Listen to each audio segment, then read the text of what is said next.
Қытайға да шығарды контрактымен. Нью-Йорктан предложение түсіп, соны ары отырып, бері отырып, бір кетсем ба деген, ол кезде енді жұмыссыз жүрген кездер, кетсем ба деген бір ойлар болды. Жүйе болмаса бір күрес жоқ. Иранның күресін оң аяққа мынандай бір проходтары бар. Бүкіл Иранның юношадан взрослыйға дейін сондай өтеді. 110 бала ма?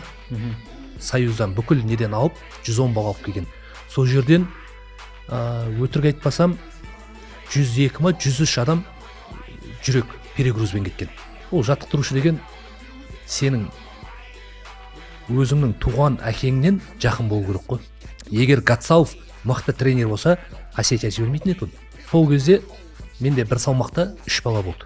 Енді мен қайсысын айтам, сен күреспе деп. Еркін күрессе, маған жаңағы Қазақстан чемпионатына барып, Қазақстан чемпионатына награждениеға неге шығуға маған запрет. Ассалаумағалейкум, құрметті спорт сүйер жанкер.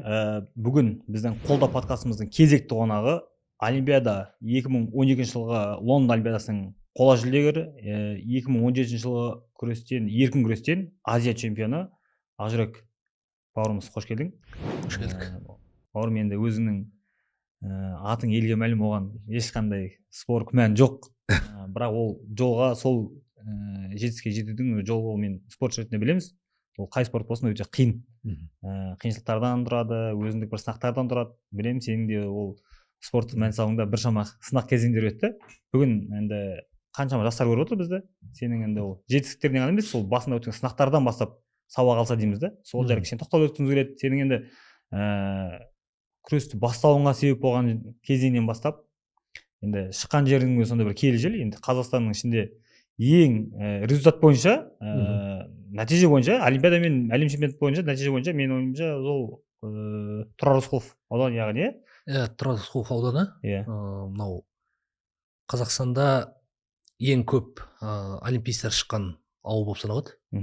Енді ең бірінші мынау Союздың кезіндегі абсент деген ат болған. Қазіргі күнге дейін әлі сол абсенттің жаңағы конюшни бар. Сол жерде одан кейін барып бокстан Ермахан ағамыз 2 рет олимпиаданың жүлдегер чемпионы болды. Бір алтын, бір қола. Бір алтын, бір қола болды. Одан кейін барып Ислам Байрамуков болды, күміс жүлдегер. Одан кейін барып мен болдым, қола жүлдегер. Одан кейін барып Елдос бауырымыз олимпиадада 2-ші орын алды. Осы соңғы олимпиадада чемпион болды. Сендердің ауылдардың бәрі жиналасыңдар ғой, бәрін бір жерге. Мына еркін күрестен тағы Алишер Ерғали деген бауырымыз бар.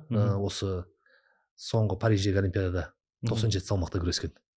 Олимпиада үшін барып, олимпиада қола кемінде алу үшін Луговойға тұру керек, Енді басқа қаларда жүру үшін таудың етегінде ғой. Иә. Таудың етегінде болғаннан кейін, анау бәрі айтып жатады ғой, таудың етегінде жаңағы Кавказдар мықты тау етегінде тұрады деп.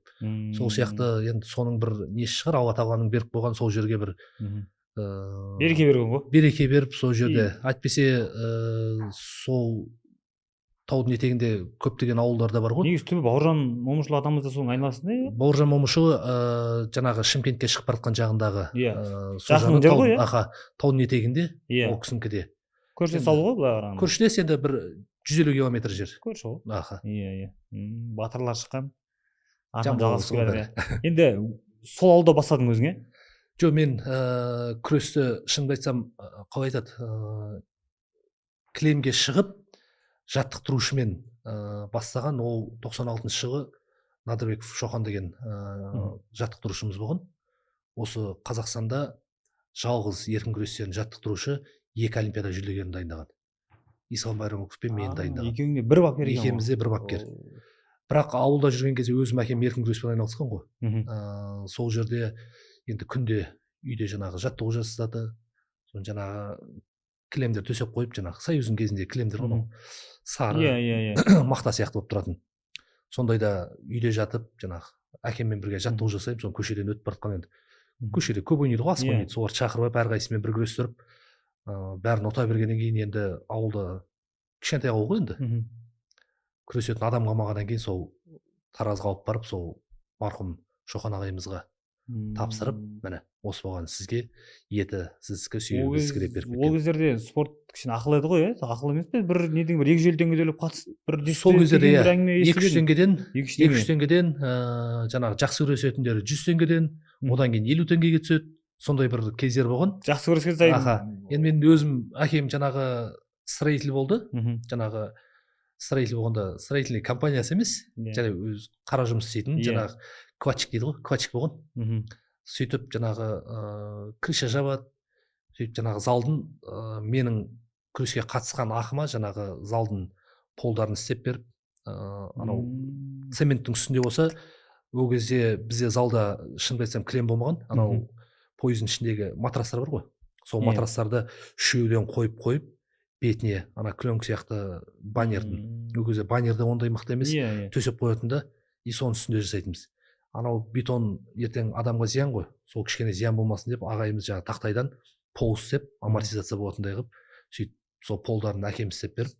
Енді қазір көресің, залдардың енді Америкадағы залдардан кем қалмайды біздің залдар. Не бір оборудование бар, не бір маталар келіп отыр.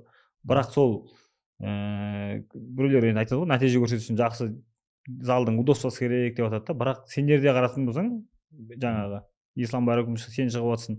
Бірақ залдың жағдайы сондай болған, яғни удобство болмаған сайын наоборот мықтылар шығатын сияқты. Удобство болса, балалар еріншек болып кете ма что-то? Жоқ, қазір енді бұл жерде қалай айтса болады, удобство болған, ол бір шетінен ол да бір жақсы.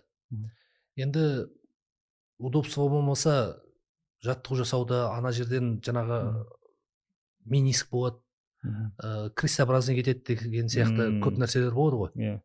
Ал қазір енді мынау сол спорттың несінде біздікінде көп болмай жатқаны, шынымды айтсам, мынау қазір арт спортты қосты ғой. Арт спорт енді бұл Астана керек шығар деп ойлаймын, Алматыға керек шығар деп ойлаймын. Ондай залдар жоқ. Бізде Жамбыл қазір даму олақсату сол ғой, мемлекет тарапынан жаңағы бұқаралық спортты. Ал бізде Жамбыл облысында не көп, зал көп.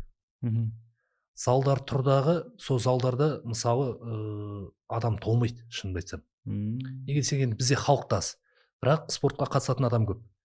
Көбісі жаңағы физкультурныйда оқиды. Жаңағы өзің де білесің ғой, енді мектепке барады, мектеп бітіреді, мектептен кейін университетке барады, юридическийға түсе алмайды, басқаға түсе алмайғандар айналып келгенде бет-бет қарайды да физкультурныйға түсе салайын дейді. Физкультурный бітіреді да, сол бітіреді дағы тренер болып жұмысқа кіреді. Ал ол енді мықты бала дайындап шығара алмайды, ол енді кішкене пайда көргісі келеді ғой.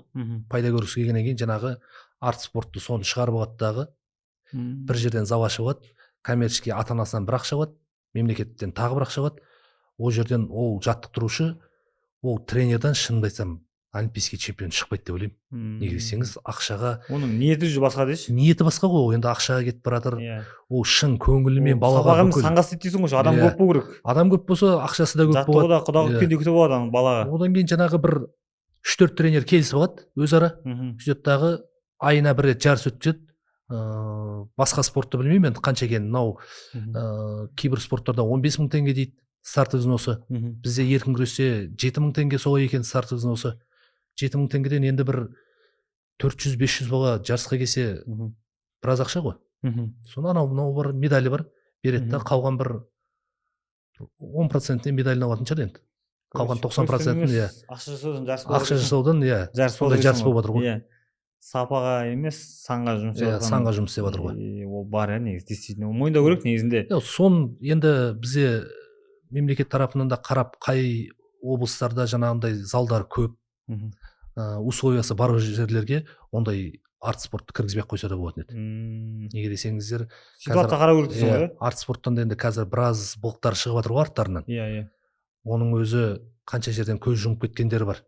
Көз жұмбағандары шығып жатыр, көз жұмғаны қаншауы бар. Енді арт спорттың арты ашылып отыр, бірақ енді қазір арт спорттың атын даму балағып қазақшаға ауыстырды, одан бөлек оның ішінде былықтар шықты бір шамасы, енді оны біліп жатырмыз да. Бірақ енді бұл жақта екінші мәселе шығады да енді. Мысалға алыста жүрген бір легионерді әкеп, соған миллиондап төккеннен қарағанда жер, не болса да жер Қазақстанның ішінде бір бапкерге қалсын жаңағы, юридический бітіріп, ананы бітіріп, бірақ бұл болғаннан соң бір Қазақстанның ішінде тұратын адам ғой енді ол, бапкерші. Сосын мынау қазір енді көп балалар ата-аналар бар, баласына бір баласына кроссқа жіберсе, бір баласы боксқа жіберсе, тағы бір баласын ақша жетпейді айтқанда, табыс жетпейді. Ол бала үшін арт спорт бір жаңағы даму бала деген проект ол өте қолайлы болып тұр да негізінде. Аха. Ол дарын шығар, мүмкін үйінде қалып қалды, бірақ әке шешесінің жоқшылығынан себепті жаңағы спортқа бере алмаған себепті. Енді крыша жауып беретін әке әрқайсысында жоқ, оның крыша болатынша қазір сосын тұрады, не істейді?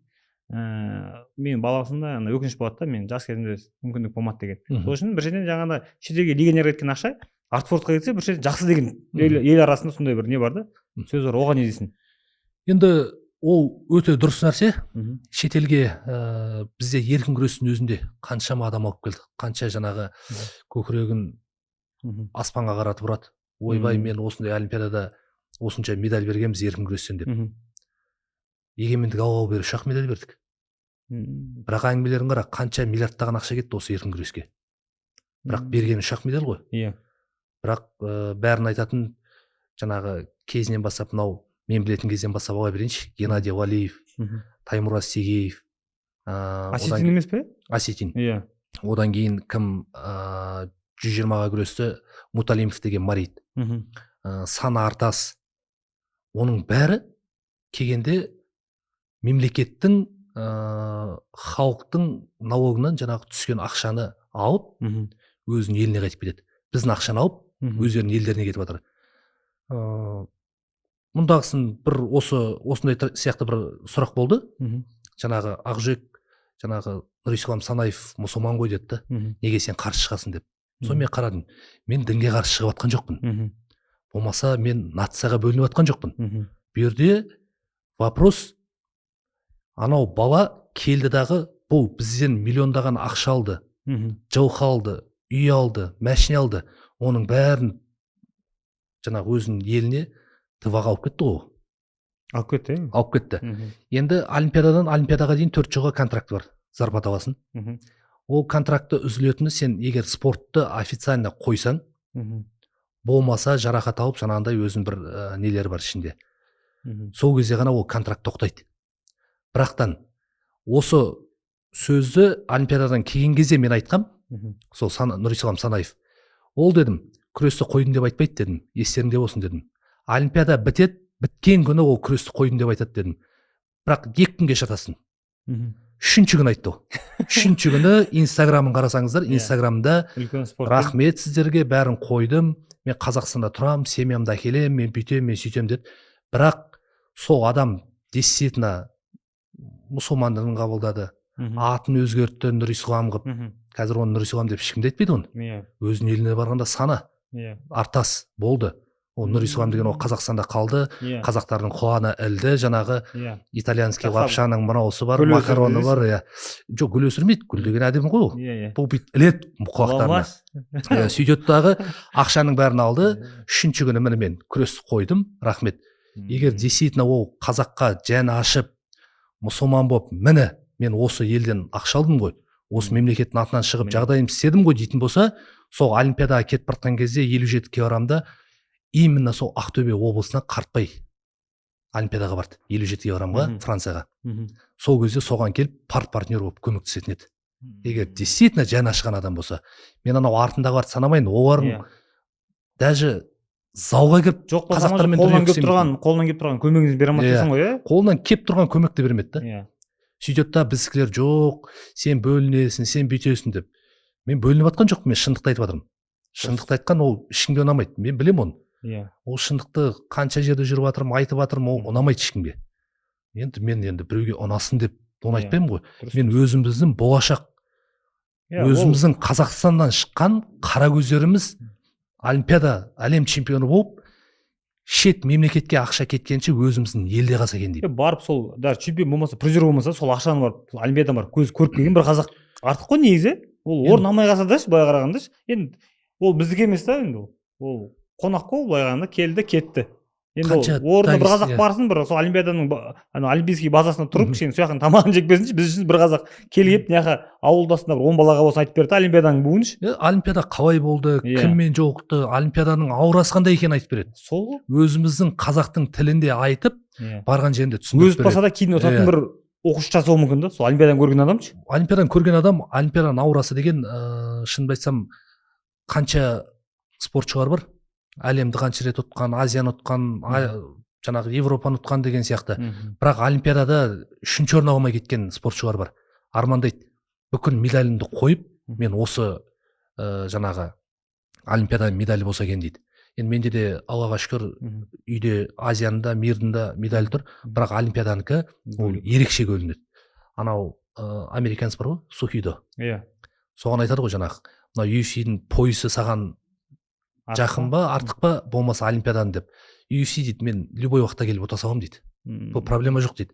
Бірақ мынаның еңбегі, мынаның дәмі ол ерекше нәрсе. Оны айтып та түсіндіре алмайсың, оны сезіну керек. Сол себептен баларман ғой, бала кішкентай кезден келгеннен бастағанда сол миында тұратын бірақ мақсат қой сол, иә. Әр енді спортшы келгеннен кейін өзімнің елімнің туын көтерсем екен. Осы күнге дейін қай қазақты естідіңіз? Олимпиадада болмаса әлем чемпионатында жаңағы схваткасын, болмаса боксерлар бойын сат жіберді деп. Бір қазақты естіген жоқсың. Ал бірақ дагестанецтерден естисің ғой. Бізге келген легионерден сатып атқандар бар. Біздің еркін күрестің өзінде бар. Сол себептен олар ақша жасау үшін ғана келеді. Біздің мемлекеттің қазынаның ақшасын алып кетуге бізге келетін легионердің ниетін дұрыстау керек дейсің ғой, осы ме? Ол ниет никогда түзелмейді. Анау қазақта мақал бар ғой, ат айланып қазығын табады дейді. Дәл солай. Қазір мен мысалы Қытайға да шақырды контрактымен. Шақырды ма? Қытайға шақырған. Қазір кеше Қонаевтың турнирі болды, сол кезде жаңа Қытайдан келген бірге күрескен достарымыз бар. Сол айтады, кеш Қытайға жаттықтырушы болып кеш дейді. Жоқ, рахмет. Мен Қытайға кетемін, 10 жыл болсам да қайтадан айналып келемін.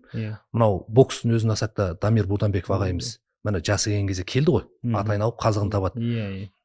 Карантиннің алдында, карантин міне енді басталып жатқан кезде Америкадан предложение түскен. Америкаға тренер болып келесің, $12,000 зарплатаң, одан кейін әр балаға сағатына $100 индивидуально ол өзіңдің бөлек тағы пайдаң. Грин карты бүкіл семьяңа береміз деді. Балаларың оқуы тегін деді.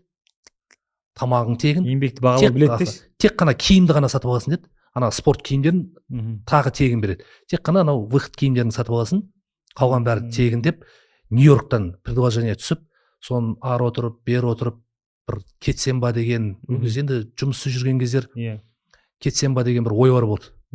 Сол кезде жаңағы папам айтпақшы, ат айланып қазығын табады. Осы туып өскен еліңнің, жеріңнің ақшасына тамақ ішсін. Осы жерде туып өссің. Саған мемлекет қаншама көмектесті. Енді сен сол алған біліміңді артынан келетқан балаға беру керексің. Неге сен американецқа барып бересің? Сондағы $12,000 зарплата үшін кетіп барасың ба? Ол ертең саған жаңағы анау казинодан болмаса біреуден ұрлап алған ақша бұйырмайды ғой. Сол сияқты болады деген сияқты келтірді. Сонымен болды, қалған мөлшер болсын, болды деп соны таразда қалып кеткенбіз. Мықты. Енді ол шынайы қазір Америкаға через Мексика болсын бір амал тауып бара алмай жүрген адамдар көріп отырса жылайтын шығар, мына естеші. Біразын көріп. Виза арман болып жатқан адамдар бар ғой, ол айтқан жұмыспен бірге шақырып тұр екен. Одан отказ беру үшін ол негізі оған бір үлкен патриот керек қой. Оған үлкен бір тәрбие керек, ол мінез керек та ол. Екінің бірінің қолынан келмейді ол. Мынау схваткаңды мысалы сат десе де, ана жүрегіңе бір жаман тиеді. Шын айтсам, ол енді анандай бір үлкен бір қатты спортшы болған жоқ шығармын. Бірақ өмірімде сол бір-ақ рет сұрады схваткамды. Сол шетелде сат деп. Соның өзі маған андай бір қатты тиді. Қалай мен сонда? Мен қазақ болып кеп, мен өзімнің туымды көтеруге келіп тұрып сат жіберем ба мен? Ол қазаққа деген тән нәрсе емес қой. Біздің аталарымыз кезінде шығып 100 солдат болып 1000 солдатқа да шапты ғой, қорықпай. Мен мына жерде 1000 екен, біз өліп қалуымыз мүмкін, болмаса басқа болып қалуы мүмкін деп астына жата қалған жоқ қой. Соғысып осынша жерді бізге алып берді ғой. Соны қараймын да, егер мен сол нәрсені сатып келесі қазақ естісе, болады екен ғой сатуға деген сөз шығады. Біз артымыздан келатқан балаларға жай сондай тәрбие береміз. Мен бірақ бір жекпе-жек сатқан бар, мойындайын депші. Оны мойындау керек болып тұр, бір жекпе-жек сатқан, бірақ ол ел ішінде болды, үлкен халықаралық жарыс болды. Артымыздан мен спорт шебері болдым, спорт шеберде ол жарыста ұтсаң, спорт шебері боласың да. Оны 2 рет ұтсаң, 2 рет спорт шеберді ат бермейтін болғаннан кейін, бір бауырымыз айтты, братан, сен қанша спорт шебері болып кеттің, енді артыңнан бір спорт шебері болсаң, саған тіріліп қала беретін, бір амал тауып жолың беріп жүрші деді. Ондай моменттер де болады. Ол кезде енді айттым, мен не ғой енді құрғаққа ауырсады, құрғаққа бата жүрмейді, енді өздерің нетсе деп бүйтіп қойын шықты. Ол кезде енді ел ішінде бір қазақ енді спорт шебері атанып, кішкене насырыңыз өріп қалсын деген ниетпен. Енді ол болған менде. бір шетінен ол балаға да бір шетінен спорт шебері болған, оған да стимул болды. Стимул, Егер де сол бала, кейбір балалар болады, шыға алмай жүреді, өзімізде де болды ғой. Ұтылып жүресің да, бір жарыста, мықты жарыста чемпион болып кетсең, кәдімгідей күресің жүріп кетеді. Сондай моменттер кейбір кезде де көмектесуге болады. Ол неге десең, сен туыңды сатып жатқан жоқсың ғой, елің ішінде көмектесіп жатсың. Өзің бауырларыңа болашақта өсуге деген сияқты. Енді ол берген қаражат сияқысы ол жаңа құрғауға бата жүрмейді деп. Қазір бізде енді бір жерге барған кезде жаңа кісілер шығып жатады, алдында кездескен кісілер де болды. Ақжүрек қалтамда 10 000 теңгем бар дейді. Балам, тұсауын кесіп бересің ба? Сенің ставкың жоғары шығар дейді. Мен айтамын, аға деймін, мен сізге ақша бер деп айттым ба? Мен қазір барам, өзім кесіп берем. Өзім кесіп, інілеріме сатқа шығып, ана счет төлейсіңдер ана жерде. Жағдай жоқ кісі екен ана кісі. Бір Аллахтың разылығы үшін ертең ол ниеттеніп келіп жатыр ғой. Жағдай болмаса да, осы балам өскен кезде осы сияқты спортшы болсын. Болашақта менің атымды көтеріп, өзіміздің әулетіміздің атын көтеріп, спортта может жағдайым істейді. Енді олар да түсінуге болады. Союздың кезінен келді, көп білім алмады, одан кейін жаңағы жұмысқа тұра алмады. Қиын жағдайлар болды ғой енді ол кезде. Содан кейін ол кісілерді түсінесің да. Ал сол кездің өзінде мысалы жағдай болмай тұрса да 10 000 теңгем бар берейін деп тұр да. Ол жаңағы құрғауға бата жүрмейді деген сияқты. Ол енді жол дейсің ғой өзің. Ол енді жол. Мысалы сосын мынандай нәрсе да, біз енді спорттың бәрі-біріне ұқсайды ғой негізі ше. Мақсаты бір ғой екен, бәрінің мақсаты олимпиада чемпионы болу, ұту ғой, ешкім жеңілдеп бармайды. Мақсаты бір болады, бірақ енді мақсатқа жету жолдары әртүрлі да біреудің. Біреу бұрынғы сол Совет Союзының жасап кеткен жолмен жүреді. Сол жаттығулар, сол біреу бір дамымаған, сол қанша 80 жылдардағы күрес пен қазіргі күрес бірдей болуы мүмкін. Біздің бокста бойынша мен салыстырып айтып отырмын, екеуі ұқсайтын шығар енді. Бізде де Совет үкіметінің кезінен қалған не осы күнге шейін келе жатыр. Енді интернет желісі дамып, ізденемін деген ютубтан қарап үйреніп жүр. Ал былай шетелден барып жаңағы курс повышения квалификации дейді ғой жаңағындай. Бапкерлердің бір несіне оқуына барып жатқан анында қатты көріп жатқан жоқ мен негізі. Бар шығар мүмкін. Одан бөлек шетелден енді боксшы алдыру деген тема бұл Арланс кезінде ғана болды, бірақ бапкер алдыру деген нәрсе де сол кезде болды. Одан кейін бапкер алдыру болмады негізі шетелден. Енді не дейді жаңа өз соқыр біреу жетектей алмайды дейді қазақта. Кейбір кезде бапкерлердің өзіне бапкер керек болып жатады да енді. Жаңа нәрсе үйрену үшін ол миында жаңа нәрсе болу керек қой енді. Оны үйрететін адамның онда миында жоқ болса ол қаяқтан жаңа нәрсе үйретеді біздің боксшыға, спортшыға. Күрес жағында қандай болып отыр? Мысалға мен бір кезде байқап қалдым, мен Америкада тұрып жатқан кезімде ана Бақбергенова Жәмила солар Чикагода ма жоқ неде Колорадода олимпиадалық базасында сол жақта спорттық жиын өткізіп отырды да. Дәл сол сияқты бапкерлерді мүмкін Америкаға бара берген жоқ. Мысалы 10 спортсменді апарғаннан қарағанда бір бапкерді алып келген тиімдірек емес па негізі? Ол өте дұрыс нәрсе. Біздікілер алып келген кезде жаңағы қазір Союздың кезінде күресті қарасаңыздар, қолды артына тағып мынандай прием жасайды. Бұл деген қазіргі балаларда күреске қатыспаған кішкентай 5 жасар баланы алып барсаң, ананың қолын артына басынан тағамайды. Неге десең, қазіргі адамдардың IQ дамып кеткен ғой. Күрес те өзгеріп кеткен. Бірақ біздікілер сол Союздың кезіндегі өз-өзімен жаңағы қалып кеткен. Бізде Қазақстанда шынын айтсам, Союзда хоть Союздың школасы бар ғой. Бізде Қазақстанда ешкім білмейді, қандай школа бар екен еркін күрестен. Енді жаңа бокстан енді келіп жатыр деп жатыр ғой. Бізде қазақ еркін күресі әлі келген жоқ ол. Интернет болып тұрса да келген жоқ. Қазақ стилі деген сияқты жоқ па? Қазақ стилі деген бізде Бұғыбаев Аманжол ағайдың стилі бар. Бапкердің өзінің стилі бар. Ол стиль қандай сонда? Ол кісі анау кезінде бір жерде жаңағы әңгімелесіп тұрып темекі шегіп тұрған екен да. Сол кезде Урал мотоцикл еді ғой. Урал мотоцикл анау көрмей келіп қалған ғой. Сол кезде Урал мотоциклге качерга жасап жіберген екен. Енді ойла, сен коверде күресіп жатсың, сен соперник айтпайсың ғой, сен Урал мотоцикл сияқты маған фарыңды өшіріп жүгіріп кеш деп. Әңгіменің ғашығы да. Одан кейін барады дағы келесі жаттықтырушылар келеді. Олардікін бәрі өздерінікі сондай. Бір жүйе болмаса бір күрес жоқ. Иранның күресін оң аяққа мынандай бір проходтары бар. Бүкіл Иранның юношадан взрослыйға дейін сондай өтеді. Өзіндік почерк бар дейсің ғой. Жеңіл салмақтан үлкен салмақтарына дейін. 130 кг мен 55 кг салмақтағы бар, тура сол проходты өтеді. И бәрі айтады, ой, иранецтердің күресі оң аяққа өтеді, бірақ проходы дейді. Бірақ сол проходпен қанша олимпиада чемпионы бар. Өзінің күресі бар. Японияның өзінікі бар. американка өзіңкі бар. Қазақтарда несе білмеймін дейді. Бізде оқымайды, ізденбейді. Одан кейін барып соны бір дамытамыз деп тренер алып келді. Белоглазов деген жаңағы олимпийский чемпион Россиядан алып келген. Ол Белоглазов келген кезде, Белоглазов алып келді деген кезде мен қазір интернет бар ғой енді. Интернеттен қарайсың, қай жақта тренер болды? Америкада тренер болды. Қытайда тренер болды, Белоруссияда тренер болды. Ең бірінші неде Союзда Россияда экспериментальный 110 бала ма? Союздан бүкіл неден алып 110 бала алып келген. Сол жерден өтірік айтпасам 102 ма 103 адам жүрек перегрузбен кеткен. Ана ағасы інісі екеуі сол жерде соларды провал қылған. Сөйтті ЦСКАда болады провал. Сборная Россияда болады. Тоже результат жоқ. Соны бізге Қазақстанға алып келді. Кім әкелген? Қожықбай Ерлан алып келген. Федерацияның несі. Енді ол кісінің күрестен бір қатты хабар жоқ адам шығар енді, или бар ма? Өзі күрескен. Өзі күрескен. Бірақ жаңағы нәтижелерді, жаңағы нелерді білмейді. Енді олар олимпиада чемпионы деп алып келіп отыр. Бұл жерде әр олимпиада чемпионы ол мықты жаттықтырушы болады деген заңдылық жоқ. Заңдылық жері жоқ қой ол. Иә. Оның бәрі әртүрлі жер ғой. Иә. Кейде керісінше наоборот оның олимпиада чемпионы болған оған қарсы жұмыс істеп кетеді. Ол өзімен салыстырады да, организм әртүрлі ғой мысалы. Енді Бубайсар Сайтиев бізде олимпиаданың 3 дүркін чемпионы. Ол жаттықтырушы емес қой. Неге десең ол білет. Ол тек қана жаттығу кезінде барып балаға прием көрсетеді. Оның інісі олимпиаданың бір рет ұтқан, бірақ ол мықты жаттықтырушы.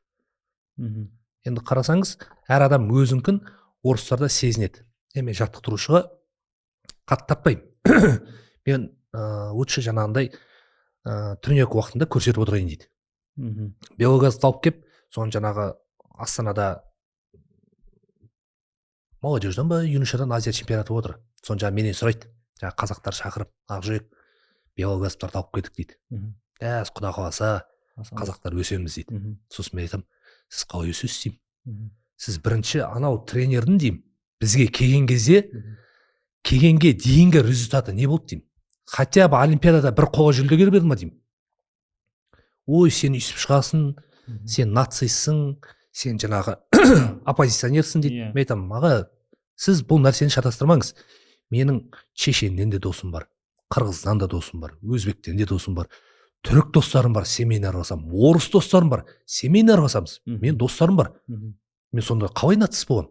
Мен сонда келген бір адамға нацист боламдағы, аналарға нацист емеспін ба? Қалай сонда? Мәселе қайда? Мен айтамын, сендер қанша ақша төлейсіңдер бұған? 20 мың доллар төлейді. Астында 2 стой. Алматыда тұрады, жанында охранасы бар. Охрана Жамбыл өзім Ануар деген жаңағы інім бар, оқушымыз ғой енді. Сол жаңағы охрана болып жүр ғой. Қазір еліміздегі бапкерлердің зарплатасы қанша сонда? 20 мың доллар алмай ма? Біздікілер бір ары кетсе Белоглазовтың орындағы адамның қанша алады деген ма? Миллион теңге алады. Миллион теңге алады ма? Аха, 2 мың доллар алады. Сонда 18 мың доллар разница. 18 мың доллар разница. Енді келді дағы мақұл, жарайды. Мен сол уақытта оппозиционер болдым. Мен дұрыс емес нәрселер айттым. Енді 3 жыл болды ма Белоглазов? 3 жылда не результат берді? Енді сол адамдардан сұрау керек та, сен мемлекеттен берген ақшаның ертеңгі обраткасы қайда? Сен салдың ғой ақшаны 20 мың доллардан ай сайын. Оның киімі бар, тамағы бар, квартирасы бар. Айына бір 25 мың доллар салдың. Жылына 300 мың доллар салдың. 3 жылда 900 мың доллар салдың. Қайда ақша? Сұрамайды, кетті де қалды. Енді одан кейін мен білмеймін. Гатсауовты алып келді. Бәрі, ой, міне, енді ақ жақ қарсы шықпайтын шығарсың деді. Егер Гатсауов мықты тренер болса, Осетия жібермейтін еді оны. Қоя сендерге жіберіп қоя салды. Ой, сен тағы да деді. Гатсауов кетті. Қайда результат? Результат жоқ. Енді Гатсауов сборный Россияға барды. Кеше соңғы мирді қараңызшы. Соңғы мирда Садулаев ол мировой лидер. Ол однозначно. Ол бапкерге қарамайды. Оның бапкері бөлек, ол бөлек жаттығу жасайды. Сборный Россия не болды? Басқа медаль жоқ қой. Садулаев қана медаль берді. Бір алды ма? Бірінші орын алды Садулаев. Ал қалғандар қайда? Гатсауов алып, тренировка жасатып алып келді ғой. Результат қайда? Результат жоқ. сонда әкелді да ақша деген ауаға кетті да. Бұл жерде алып келген адамдардан шынымды айтсам біреусі ғана удачный шыққан шығар. Эдик Базаров, мынау Елдоспен де жұмыс істеді, Шафқатпен де жұмыс істеп жатыр, Асуамабаевпен жұмыс істеп жатыр. Мен өзім по физподготовке, физподготовкадан өзім фармацевтиканы жақсы біледі деп естідім. Өзім 4 бала бердім, 4-еуі де призер мира болды. Аллаға шүкір, міне келгеннен ол физподготовкадан. Ал енді балаға формаға келу үшін пикқа келу керек, прием көрсететін ол тағы тренер болу керек қой. Бізде тренерлардың онда результаты жоқ. Кешегі Ризабекпен де сол жұмыс істеген. Әңгіменің ашығы енді көбісі айтпайды ғой енді. Жаңағы қазақтарда мына жерден, бірақ еңбегі көп. Физподготовкамен, бүкіл формамен алып келгені, оны мойындау керек. Ол басқа ұлт болса да, басқа мемлекеттен келген болса да, оның еңбегі бар. Сосын енді бізде қазір енді құдайға шүкір резерв қалай отыр. Өйткені енді білеміз де, өздерінің кезеңдерінде мықты Қанат Бердиев болды, өзің болдың, тағы басқа да Дәулет болды жаңағындай. Ниязбеков болды, Жұмағазиев болды. Оның бәрін өзіміз көру таныспыз. Енді резерв бізде бокстың әйтеуір резерв бір жақсы, бір қарап қалған кезде бір салмақты 2-3 адам кемінде тұр ғой. Енді өзбектердің боксы осы күнде бокс мықты деп тұрғанмен, бұлар резерв салыстырсақ біздікілер мықты сияқты болып көрініп тұр осы күнде. Енді әділін айтқанда, сояқ бір жүрекке тыныштық береді екен. Енді қазір енді данный момент бұл мына не поколение еді ғой, бұл поколениедегі адамды өзбектер енді көріп тұрсыз енді. Олимпиададан өзі айтып тұр ғой резерв. Бірақ бұдан кейінгі бұйырса нелер, мысалы бокстан салыстырып отырық та енді былай. Енді мысалға мынандай нәрсе бар екен. Енді жастарға жол бермесең тағы болмайды. Жастардың орнын ертең жас басады, оның ар жағы уақыт өтіп кетеді білесің, спорттың өмірі деген бір цикл ғой, екі циклға жетпей қалуы мүмкін. Мысалы мен даже күрестің популяризациясы үшін Индияда бір даже кино шығарған көрдім да. Мынау қыз туралы әкесінің ұлы болмайды да, екі қызынан күрес жасап жібереді. Күрес шығады, бірақ сол киноның артынан қаншама Индияның жастары күреске келді деп естідім да. Ол кино білетін шығарсың өзіңіз, көрген ол кино. Былай қарасаң өте керемет түсірген, мықты әдемі мағынасымен адамның миына кіріп бір сабақ алатындай қылып түсірген. Ана өтіріктен күлдіріп, ана бір нәрсе өткізіп жібермеген. Бұл действительно мотивация беретін кино деп ойлаймын мен. Ол мықты кино. Оны көргем. Анау теннисисткалар туралы кино бар ғой. Не деген мықты кино. Кәдімгі әкесі сеніп, ол әр спортшы шығу үшін ең бірінші ата-анасымен жаттықтырушы сену керек. Бізде ондай жоқ. Бізде енді қараңыз, бокс даму үшін рэкеттер деген кино бар ғой. Рэкеттер енді ол басқа жағынан қарасаңыз енді төбелес кино, рэкет жағы, бірақ ана главный рөлдағы Саян боксер болды ғой. Сөйтеді бұл біздің Есен, біздің Қазақстандағы Есенге де балалардың боксқа келуі сөйтіп болыпты. Көшенің әңгімесіне қызығатын балалардың бәрі боксқа бару керек екен деп ойлапты да. Енді былай қарасаң киноның жақсы жағынан пайдалануға болады екен да. Күрестен де осындай бір алдағы уақытта осындай нәрсе керек қой біздің елге. Мысалы Қажымхан атамыздың бәрі күресін көріп, киносы болушы еді ғой. Көріп, бірақ ол киноны түсірген кезде бір саясат бар сияқты. Бәрін ұмытып келіп подобныймен ғана ұтыла ма, солай болады. Өздерінің сол бір нелері бар. Бірақ мен шынымды айтсам, қазір бізде мынау Жақсылық ағамыз бар. Ол кісінің не деген күресі болды, не деген керемет кісі еді ғой. Мысалы, сөйлессең тоқтамай 5-6 сағаттан сөйлесіп, Жақсылық аға деп құшақтап, жәнде жүріп, ол кісін действительно жақсы көретін. Аға деп жәнде жүгіріп жүретінбіз. Сол кісі туралы түсірсе, өмірбаян деген қандай. Соны адам көріп, ана кісінің қалай қиналғанын көріп, сондай болып бала көріп, мен қиналып жатырмын ғой. Ол әр адамда болады сол нәрсе. Ана кісі де тура осылай қиналды ғой. Мен де қиналсам, кішкене өтсем, міне ана кісінікіндей қалды, міне 2 жыл қалды, 3 жыл қалды, құда қаласа міне болады деп адамдарға стимул болатын деді. Бірақ киноны анандай жақсы кино эффектімен түсіру керек та. Біздікі сияқты анандай телефонмен бүйтіп жүріп, біздің кинолар білмеймін, Қазақстанда анау только ана Қоянбаевтар комедия түсіреді ғой. Соғардікі ғана кәдімгі андай эффектімен немен түсіреді. Қалған мынау мемлекеттен бөлінген ақшамен түсірген кинолардың бәрі жаңағы сотовый телефонмен анау баяғыда анау білетін бе едім 33 2100 Nokia Айка деген. Сонымен түсіргендей мутный болып тұрады, сонымен түсіргендей бүйтіп жүгіріп өтеді ғой. Жақсылық айтты ғой, Жақсылық ағамыз да енді былай бәрін біледі ғой, бүкіл қазақ біледі ол кісіні, бірақ енді былай бір-екі жарыстарда бір сөз сөйлеген кездерінде ғана көрген, бірақ сөйлесіп көрмеппін. Бір күні күндердің осы қайтардан бір өмірден өтерден бір үш ай бұрын ба екен, 3 ай бұрын ғой деймін, анау Алматыдағы Абай көшесінде променад бар ғой жаңа, аха, соның алдында жолдан өтіп бара жатыр екен, машинамен өтіп бара жатсам жүгіріп өтіп бара жатыр екен да. а, Бұл кісі не болды, жолды жүгіріп кететіндей не болды дедім да, машинаны қойып артынан мен де жүгіріп кірдім ше. аха, Сөйтіп жанында бір баласы ма екен, Алматы баласы ғой, аха, Алматы ғой деймін, баласы екеуі, Акимат ағаны шақырып қалыпты, үстімде рубашкам жаңағы жейдем мыж-мыж екен дейді да, шалбарымда мыж-мыж болып тұр, соны бүрттеу болмасам дейді, өткізетін жерге келіп қалды аяқ асты дейді да. Сөйтіп ана жерде өткізетін жер іздеп кеттік, бірге аға тоқтаңыз, мен де жаңа қосылып кеттім, сен кімсің дейді, аға тоқтасаңшы, мен сізге өткізетін жер тауып беремін дедім да. Астына түссем, бір астында бір не бар екен, прачка бар екен, соған бір орыс әйелге бердім да, ақшасын беріп мынаны кісінің, ана кісі несін шешті, дамбалмен менің қасып отырды, несін үстеп отыр. Сосын мен қасып отырдым, ағам, сен кімсің дейді маған, аға мен осы боксермін, боксшымын. Мен сізді анау сыртынан көріп тұрамын, сіз жайлы білемін ғой, сізбен бір амандасқым келген, сол артыңыздан келдім дедім, сөйтсем. Сосын енді әңгімеге тарттым, аға енді сізден кейін әлі бұл кезде Ризабек шықпай тұрған кез ғой енді. аха, Енді былай өз арамыз ғой, ешкім айтпайды, мен әзілдедім де, өз арамыз, ешкім айтыңызшы, солай бір нәрсе ішкен шығарсыз, бұрында одан кейін чемпионат шықпады ғой сізден кейін дедім де, допинг дегендер бір нәрсе сол кезде түсініп қалған шығарсыз дедім. Сөйтсем былай қарады, қай жақтағы допинг, ол кезде мен студентпін, жеуге тамақ таппай жүрген кезіміз дейді да. Жеуге тамақ таппай жүрмін, мен тек қана артық жаттығатым деді ғой, артық жаттығу жасайтынмын, елдер шығып кетсе мен артынан қалатынмын, елден біріншіге болатын деді ғой, жаңа чемпион елден бірінші келіп елден ең соңғы кетеді деген нәрсені ұстанатынмын деді. Сосын қазір кейбір кезде өзімде қынжылтамын, бір как будто менен кейін бір чемпион шыққан өзімде қаламайды сияқты ойлайтын шығар дейді да. Мен керісінше дейді, артынан бір 10 қазақ чемпион мира болғанын қалаймын деген сияқты ағынан жарылып айтып кетті да, әдейі сол сөзі жетпей тұрған екен. Сол жерде кетті ғой ана әңгімелер, бүйтіп істеу керек, былай істеу керек, мен көрсеткенде көп терминдарын түсінбеймін ғой енді. Сонда жаңа әңгіме тарталдым да, сонда жаңағы анау шын жүректен шыққан сөз, жаңа 5000 ауылдан 5000 бір қазақ жаңағындай өзі сияқты қазақ шықса деп айтесің да, сөз хит болды ғой.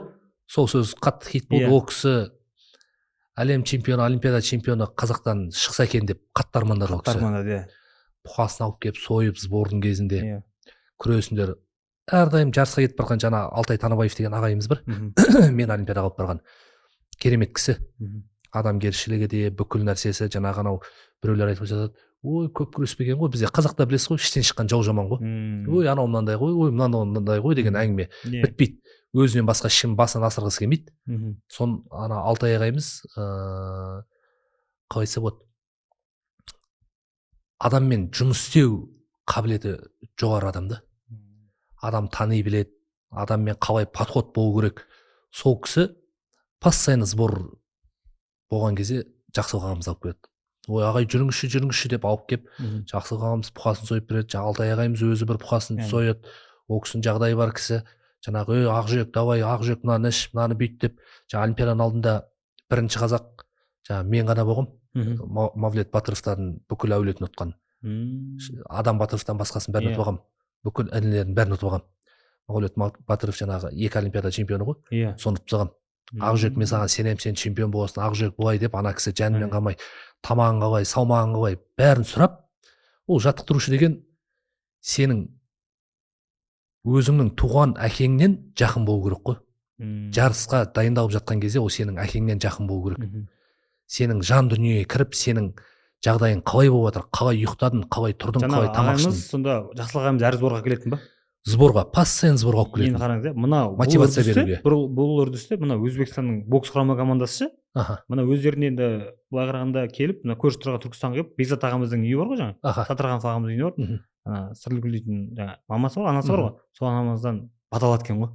Мен көрдім өткенде, соны көріп мен таңқалдым. Былай қарасаң, қолдау барды алтынның қадірі жоғы. Өзіміз міне тұрған Шымкентте тұрмыз, мысалға Түркістанда жатқан кісіге барып, құрама команданың жаңа бата берсін, енді ана ғой, қалай деген асыл құрдақты ана ондай олимпиада чемпион шығарған, былай қара, соны жаңа қарасаң, сіздің жаңа айтып отқан бапкеріңіздің де сол жолды түсінген адам екен да. Ол кісі күреске шынымды айтсам жүрегімен беріліп, ниеті болды ғой, әр нәрсе ниетке қарай ғой.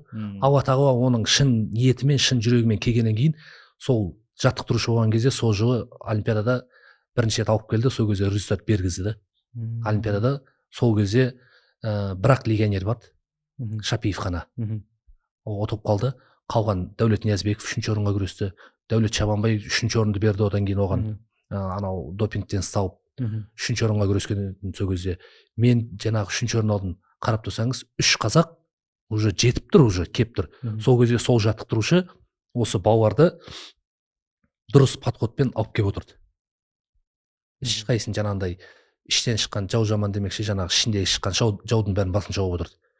Балаларды нервсіз, таза келетіндей қылып сондай жағдай берді. Сол үшін сол кезде сондай результат болды. Одан кейін енді соңғы олимпиаданы да көрдіңіздер ғой? Андай бірінші кругтан. Иә, көріп отырмын. Иә, ол енді қай жағына болсын қатты қуанамадық. Бокстан да бір ішіміз ашыды, күреске де оқыды. Жаңа бокста өзбектер Бекзат Саттархановтың анасынан келіп бата алып жатыр. Енді бізде жалғыз қазақ баркер ұнатқан Бақтияр Артаев. Енді Қазақстанның бүкіл шетінде болып жатқан жаңағы чемпионаттарды айтпай ақ қояйын, бокстан. Одан кейін серік алды ғой. Баркер одан кейін алды ғой. Жоқ, бірінші қазақ, бірінші кезде дұрыс, иә. Сол кезде кім Бақтияр алды ғой. Сол кезде енді Бақтияр жұмыстан кеткеннен кейін соны қарап отырсам, бір жарысқа барып награждениеға бір жарысқа шақырмады ғой қонақ. Ойлаңдаршы, шетелде басқа мемлекетте сондай баркераны ұтқан адамға жете алмай жатыр. Сондай адам ала алмай жатыр. Бізде алып қолда тұрған алтынды былай қарай итеріп жатыр ғой, жаңағы. Ана алтынды бүйтіп жуады ғой таспен.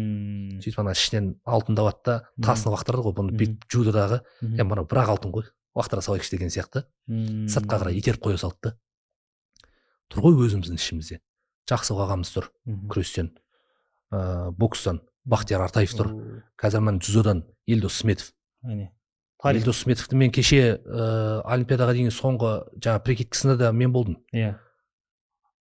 Әлем чемпионы. Кетер кеткенше вопростардың бәрін жоқ нетіп кетті ғой, жауап кетті. Прикидкасын беріп, бәрін ұтып, бәрін доказать етіп, сонда до конца Елдосты айланып келгенде өзіміздің қазақтар ғой тартып отқан аяғынан. Осы кезде мына нәрсені айтқым келеді да, мысалы мен енді боксшы ретінде дейінші тағы. Бізде боксшы осы кезде мен олимпиадада осы жағдайды көріп бағам жазды, боксер болғаннан кейін бір шама танысыңыз бар ғой өзім әрқайсы. Не боксерларға не болды дейді ғой. Енді дзюдоистер мен осындай болды, Елдос осындай көрсетті. Елдостың жолы қалай болды деймін ғой. Кетер кеткенше бәрін дәлелдеп кетті. Кетердің алдында тікелей эфирде халықтың алдында күресте ол. Екі адаммен күрес ма? Екі адаммен күрес, екеуін де ұтып кетті. Бірақ оған не әңгіме болды, қашан бұл барады, бұрынғы жетістігіне тастап кетеміз, алмаймыз. Бұрынғы жетістігін үшін демейміз жоқ, бірақ енді қазір жастар келді, артынан мыналарға да орын беру керек деген келді. Жігіттер әділінен болсын деді ғой. Келді бәрін ұтып, вопростардың бәрі жауап кетті де. Бізде бокста ондай болған жоқ. Болса да кей салмақтарда ондай болған жоқ. Кейбір салмақтарда үлкен сұрақ белгісі тұрды да. Мына салмақта бізде бір салмақ екі адам тұрады ғой. Анау барса болар еді, мынау барса болар еді. Сол күйі қалды ғой. Ал былай қарасаң ол біреу үшін бір бала, екі бала да. Ал сол баланың өмірі үшін ол өмірдің мәнеті да. 4 жыл күткен, болмаса 10 жыл күткен бір арман мақсат еді ғой. Оған бейшараға дағындай шанс та бермеді ғой. Шанс та бермеді, қалды. Сосын олимпиадаға барғанда әділетсіздіктер болды, анау болды деп жатыр да. Ол әділетсіздік не үшін келеді адам басына? Өйткені мына жақтан өздері әділетсіз деп шықты да. Сол ғой мен ойлаймын да. Значит, бапкерлік санап жаңа басшылық сол жаңа әділетсіздікті өз жақтан жол берді. Сосын олимпиадада сол әділетсіздікті өздері де көрді да, қалай болатынын. Ел болам десең, бесігіңді түзе дейді ғой. Біздің күрестің өзінде Юнушада сол 2022 жылы облыс чемпионатында еркін күрестен менде 292 адам күресті. Облыс чемпионатында Юнушалардан. Бірақ Қазақстан чемпионатына 15 адам жіберді. Ол кішкентай бала ғой. Олар күресе береді, ол олимпиадаға баратқан жоқ қой. Қазақстан ішінде, Қазақстан бірінші күрессін. Сол кезде менде бір салмақта 3 бала болды. Біреуі әлем чемпионатының күміс жүлдегері, біреуі Азия чемпионы, біреуі Қазақстан чемпионы. Енді маған 2 адамды күрестер дейді. Ойлашы, енді мен қайсысын айтам, сен күреспе деп. Сол кезде жаңа чемпион Қазақстан болып жүрген балам Бағдәулет деген қолын беріп, жаңа федерациямызға бәріне қолын беріп, аға деді, міне күресті қойдым деді. Болды, рахмет сіздерге деді. Болды, содан кейін әлі көрген жоқпыз. Болды, сол күннен күрес қойып кетті. Бір алла біледі, сол баланың егер аяғынан шалмаса, сол бала может олимпиадада ешкім білмейді ғой. Ол еңбекқор жаттығуын жасайды. Әр адам ол кішкентайынан мына олимпиада чемпион болады деп айта салмайсың ғой. Ол еңбек еткен адам шығады ғой. Сонда екеуі қалды да бір балам күрес қойып кетті.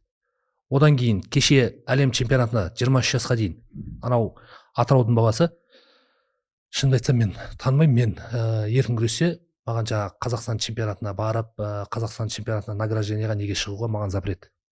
Мені шығармайды ойында жерге. Енді мен оппозиционермін ғой. болмайды. Шындықты айтқан адамға шығуға болмайды. Заң жүзінде запрет па или қалай? Мен Айтылмаған, жоқ. жазылмаған заңдылық па? Жазылмаған заңдылық. Ақжүрек Заң- таңатаров иә, Атырау ол заңға- қаласындағы жарыстарға Заңға кіргізу үшін ол парламенттен неден шығу керек қой. Ол күрестің өзінің ішіндегі өзінің кухнясындағы заңдар. өзінің кухнясында заңдар. Чемпионат Қазақстандарға, сборларға жаңағы мастер-класс көрсету деген сияқты ондайларға мен шақыртқыздырмайды. Ондайға кірмейсің. Федерацияда неде іс жерде мен жеткізбеймін. Бір-екі адам қытығына тиген сияқтысың ғой. Енді бір-екі адам емес, көп адам қытығына тиіп жатыр қой.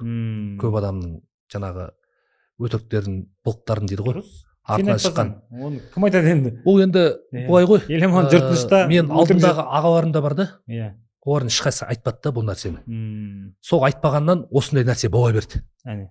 Енді ішінен шығып мен бас көтеріп айтып отырмын да бұны. Неге десеңіздер, шапсаң шауып ал басымыз. Енді мен қазір сотта жүретіндей жағдай жоқ. Мен федерацияда жоқпын, өкіметтің жұмысын істеп жатқан жоқпын. Аллаға шүкір, екі қолға бір күрек таба алады дейді ғой. Еңбек етеміз, табамыз. Алла тағала әр бала шағамның, әр қызымның, әр ұлымның несібесін береді. Оны еңбек етіп, бір жерде жатқан адам емеспіз. Оны жұмыс істейсің, табасың. Ал Атыраудың баласы жаңағы айтпақшы. Юношадан әлем чемпионатының қола жүлдегері, Азия чемпионатының жүлдегері, чемпион Қазақстан. 23 жасқа дейін жаңағы отборға барады. Сөйтеді да отборда жаңағы Россиядан келген дагестанецті ұтып қояды. Бірақ енді вопрос мирға кетейін деп жатқан кезде анау дагестанецті апарайын деп жатыр. Соны мен айтамын, мен қалай? Сонымен жаңағы Атыраудан неден жаңағы осындай подкаст сияқты нелер болып жатыр. Жоқ, ол бала ештеңкені ұтпаған дейді. Сондай әңгімелер шықты жаңағы. Соны ана федерациялар айтады, жоқ, анау мықты, ана жерде подсудет жіберген, бүйтіп жіберген, сөйтіп жіберген дейді. Айтамын, қалай подсудет жіберді? Схваткасын қарадық, несін қарадық. Енді ана жерде бал алды, ана жерде бермеген үшін төреші кінәлі ғой. Төрешіні наказывать етіңдер. Ол төреші кімнің адамы? Ол төреші федерацияның адамы. Федерация соны наказывать етпей ма? Ол баланың не кінәсі бар ол жерде? Егер де сол жерде сол балды берсе, бала сол жерде күтіп тұрмайды ғой. Ұтылып жатқан болса, сол жерде қол айтты, тағы бала болады. Ол бала сол моментте міне күресіп тұрған бала.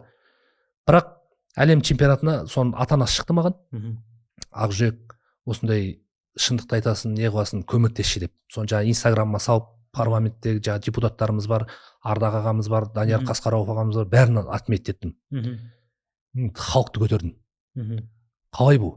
Елімізде отырып осындай төрешілердің несінен ана спортшы ертең легионер кетіп баратыр, ана спортшы ертең күрес қойып кетсе не болады? Сайыс болса бір жөнде, сайыс кезінде енді бұл түсінікті, сайысатқа не дейсің, басқа не дейсің. Қазір өзіміз ел болып тұрып, соны әлі күнге дейін миым жетпей жатыр. Мен IQ-ім жетпейді екен оған. Ол үшін бір жаққа барып басқа бір IQ ойлап келіп, аналардың миына кіретін IQ ойлау керек қой деймін, тренерлердің. Ана алып барған баласы бірінші күрек ұтылды. Ақыры соны алып кетті ма? Ақыры соны алып кетті. Алла тағала да көріп тұр ғой. Алып барды, бірінші күрек ұтылды. Не болды? Ешқандай сөз болған жоқ, ештеңке болған жоқ. Үндемей бәрі келді да спокойно отыр. Енді қазіргі уақытта Атыраудың баласын мен білмеймін да. Күрес қойды ма? Болмаса әлі күресіп жатыр ма? Әңгіме сонда. Аты жөнің мен оның? Шынымды айтсам, аты жөнді ұмытып қалдым. Мен жаңағындай жарысқа неге бармаймын ғой мен. Мен жаңағы айтқандай маған болмайды ойқа. Болмайды. Сол үшін мен бармаймын. Көп жаңағы бар естеріміз нелер санаймыз. Көріп болса да өзі бір жігерленеді болды. Мен Ақжүрек ағам осы жерде еске алып кетші. Мен соның атын ұмытып отырмын. Айтпесе айтып, действительно мықты бала, мойындаймын. Күресті мешок бала, ол әлем чемпионатында қола жүлдегер болмайды. Әрине. Ол екінің бірі барып, ана жерден барып орын ала салмайды ғой. Ол мықты болғаннан кейін алды. Егер ана бала мықты болса алмай ма? Сол дагестанец алып келген легионер. Алған жоқ қой. Значит, мықты емес. Мықтыны жіберу керек. Бізде жаңағы аяқтан шауып, астыран тартып, жаңағы қазақ өспесін дейді ғой деймін. Шынымды айтсам, әңгіме содан шығар. Қазақ аспасын деген сияқты. Білмеймін, бір нәрсе естідім. Енді ол жел соқпаса шөптің басы қимылдамайды дейді. Бір әңгіме тарады да. Енді көп спортта да бір кезінде бір шыққан чемпиондар бар дейді. Оның ішіне жақсылық ағам точно кірмейді. Бірақ кезіндегі шыққан чемпиондар бар екен. Ол күресте де бар, ол боксте де бар, басқа спортта да бар ғой енді. Олардың аты қай кезде ел арасында тұрады? Жаңа есімдер пайда болмаса тұрады ғой енді. Әлі сол тұр деген, енді потолок сол деп тұрады да енді. Бірақ жаңа аттар пайда болса, ескі аттар ұмытылады ғой енді. Ұмытылады көп жағдайда. Жастар өспей ме, көкіректеспей ме деген сияқты ғой. Сол былай қарасаң, сондай үлкен дұрыс емес пейілді ағалар бар екен, естідім да мен. Ондай бар. Өйткені біздің артымыздан шөп шықпасын деген сияқты болып, андай. Тарихта менен аспасын деген. Ол енді әр спортшыда лидерский качество дейтін нәрсе бар. Бәрі чемпион болғысы, бәрі бірінші болғысы келеді. Бірақ енді кешіріп қоярсың. Сен енді мықтылар шығып жатыр. Енді сен оған қазір асып кетті енді одан. Елдос бауырымыз асып кетті. Елдос бауыр бәрін асып кетті, мысалы. Олимпиада чемпионы болды, Олимпиадада екінші орын алды, әлем чемпионы болды. Енді сол ағаларымыздан асып кетті. Енді тоқтайтын шығар деген ой бар. Енді Елдос, мен ойлаймын да, енді Елдоста екінші тағы бір асатын, енді тағы бір олимпиада чемпионы, екінші рет олимпиада чемпионы болғанда жақсы тұр ғой бұяқта. Тағы бір олимпиада чемпионы болып кетсе, енді тіпті рекордты көтеріп тастайтын тұр ғой. Енді мысалға Дағыстан елінен тағы бір үйренетін нәрсе бар екен да енді. Мен легионерін білмеймін, бірақ үйренетін нәрсе, мысалға мынау қазір әлемдік жұлдыз Хабиб пен жаңағы Ислам Махачевтар, Хабиб чемпиондықты алды, сосын айтты, жолын берді да кімге? Махачев кетті. Кетіп қалған жоқ, Махачевтің жаттығуына әлі күнге шейін жүр ғой, әлі вес қууына көмектеседі, витаминді таңертең бірге разминкаға тұрып жүр. Яғни чемпион болған адам керісінше тағы бір чемпион шығарғысы келеді да. Негізі адам ше, сондай болу керек. Ол солай болу керек. Оның мықтылығын содан көреді да. Адам өз жүрген жолмен тағы біреулерді чемпион қылуға тырысады. Ол оның әлемдік аренада одан ары жаңағы сый-құрметін артады да. Менен кейін біреу шықпасын деген жоқ ол. Керісінше інілерді артып келе жатыр, жаңағы исламды артып келе жатыр. Мен ойлаймын, ендігі Елдостың бір ағалық десе дәл осылай өз чемпион шығаруға көмектессе, ол енді десем тарихта ол міне нағыз қазақтың фильмін көрсететін. Ал егер жаңағы менен кейін ешкім шықпасын дейтін ниеті барлар болатын болса, олар енді қалай дегенмен ол уақыттың еншісінде. Енді мысалы бірінші рет орнасаң, ол сенің ата-анаңмен жаттықтырушының еңбегі. Дәл солай. Ал енді сен өзіңнің мықты екенін дәлелдегің келсе, сен шығар. Олимпиада чемпионы шығар, Олимпиада жүлдегені шығар. Ол солай. Біздікілерде олай емес қой. Жоқ, мен отырам, менен аспас екен, мені ғана осылай айтып отырса екен деп. Енді жаңағы интернетте неде шыққан кезде ең мықты палуан мен ғана болып тұрсам екен, ең мықты спортшы мен ғана болсам екен деген сияқты ниеттер ғой. Айналып келгенде өзінің ішіндегі қара ниеті деген сияқты. Иә. Негізі мынау жаңағы кейбір кезде даже ол спортқа қатысы жоқ былай. Бізде енді спорттың өзінде қарасаң, жаңағы единоборство дейді, жаңағы күрес, бокс сияқтылардан мықтымыз ғой. Команда спорттардан жоқпыз ғой енді, қай оны мойындау керек та. Команда спорттардан слабый да енді. Сөйтіп бизнеста да бір 2-3 қазақ қосылып жұмыс істесе, 40-қа отырады екен. Негізі менің білуімше мына ғылымда ген дейді ғой, адамның гені 500 жыл сақталады екен да. Біздің қазақ хандығының өзінде 550 жыл енді болып жатыр ғой. Яғни жаңағы есім ханның ескі жолы деген сияқты бұрында ғана Жәнібек пен Керей дегендердің әр қазақтың қанында бойында бар да. Енді ол қазақты алып бір жерге официант қылып тұрғызып істегіміз келеді да. Енді бұл студент официант болып тұр, бірақ ішінде Жәнібектің қаны тұр да, ол кезінде хан да ол. Ол бір жерден заказ алып тұрса сөйтіп қалып та, босаңдаршы деп тұрады да, сәл нервісі көтере алмай тұрады да. Сосын жұмыста жүр, жұмысым бар еді деп сұранып кетеді. Не істеп пока братың звондағанша пока осы жерде жұмыс істеп тұр деп айтқанмын деп ақталып тұрды. Ана істеп отқанын менсінбейді. Сосын 2-3 адам болып біріксе, лидерский качество ғой. Мысалы бұрында бізде қазақ алға дарабоз батыр шығып, жаңа Қабанбай батыр жауға бірінші дара шауыпты, бірінші болып шауыпты деген әңгіме құпталды ғой. Өзі ол солай болу керек болды да. Қазір енді соғыс бітті ғой, соғыс біткен заманда жалғыз өзің кетіп қалуға болмайды да. Наоборот, сен командаңды ертіп жүру керексің. Бірге болу керек. Бірақ біздегі ми сол кездегі флешкам сөйтіп сол кезде солып қалған ғой деймін, короче, андай жалғыз жүру керек деген тема шықпағанда, лидерский. Бұл тема негізі бұл спортқа ғана емес, негізі көп нәрселерге байланысты. Біздің ішіндегі ол енді біздің лидерлік качествомыздың кейде зияндығы жағынан да. Өйткені өзбектер бірге алып жатады. Бір-бірін көтеріп жатады, жаңа қуанып алып жатыр деп. Қытайда жүрміз қазір. Қытайлар бір-бірін бірігіп жүр ғой. Біреусің әмір болсын, осының ішінде бастық болсын, осының айтқанын тыңдаймын дейді да.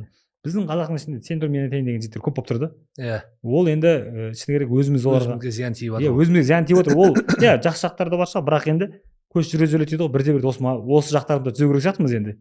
Ол бірінші очередте деп ойлаймын. Ол түзеу керек ол нәрсені. Мынау бізде жаңағы айтып жатады ғой, жаңағы командалық деп. Командалықтан жаңағы футболистер ойнамайды бұл. Бұл қашан өмір. Мысалы, мен де айтамын, мынау осы қарқынмен Қазақстан 100 жылдан кейін де әлем чемпионатына түспейді ол. Ол қай кезде түседі? Кешегі анау бюджеттарын көріп, мен шынымды айтсам таңғалып жатырмын, осындай бюджет бар ма? Осындай бюджет беріле ме екен деп. Аналардың зарплатасын көріп, шынымды айтсам бар ғой. Зарплата бар.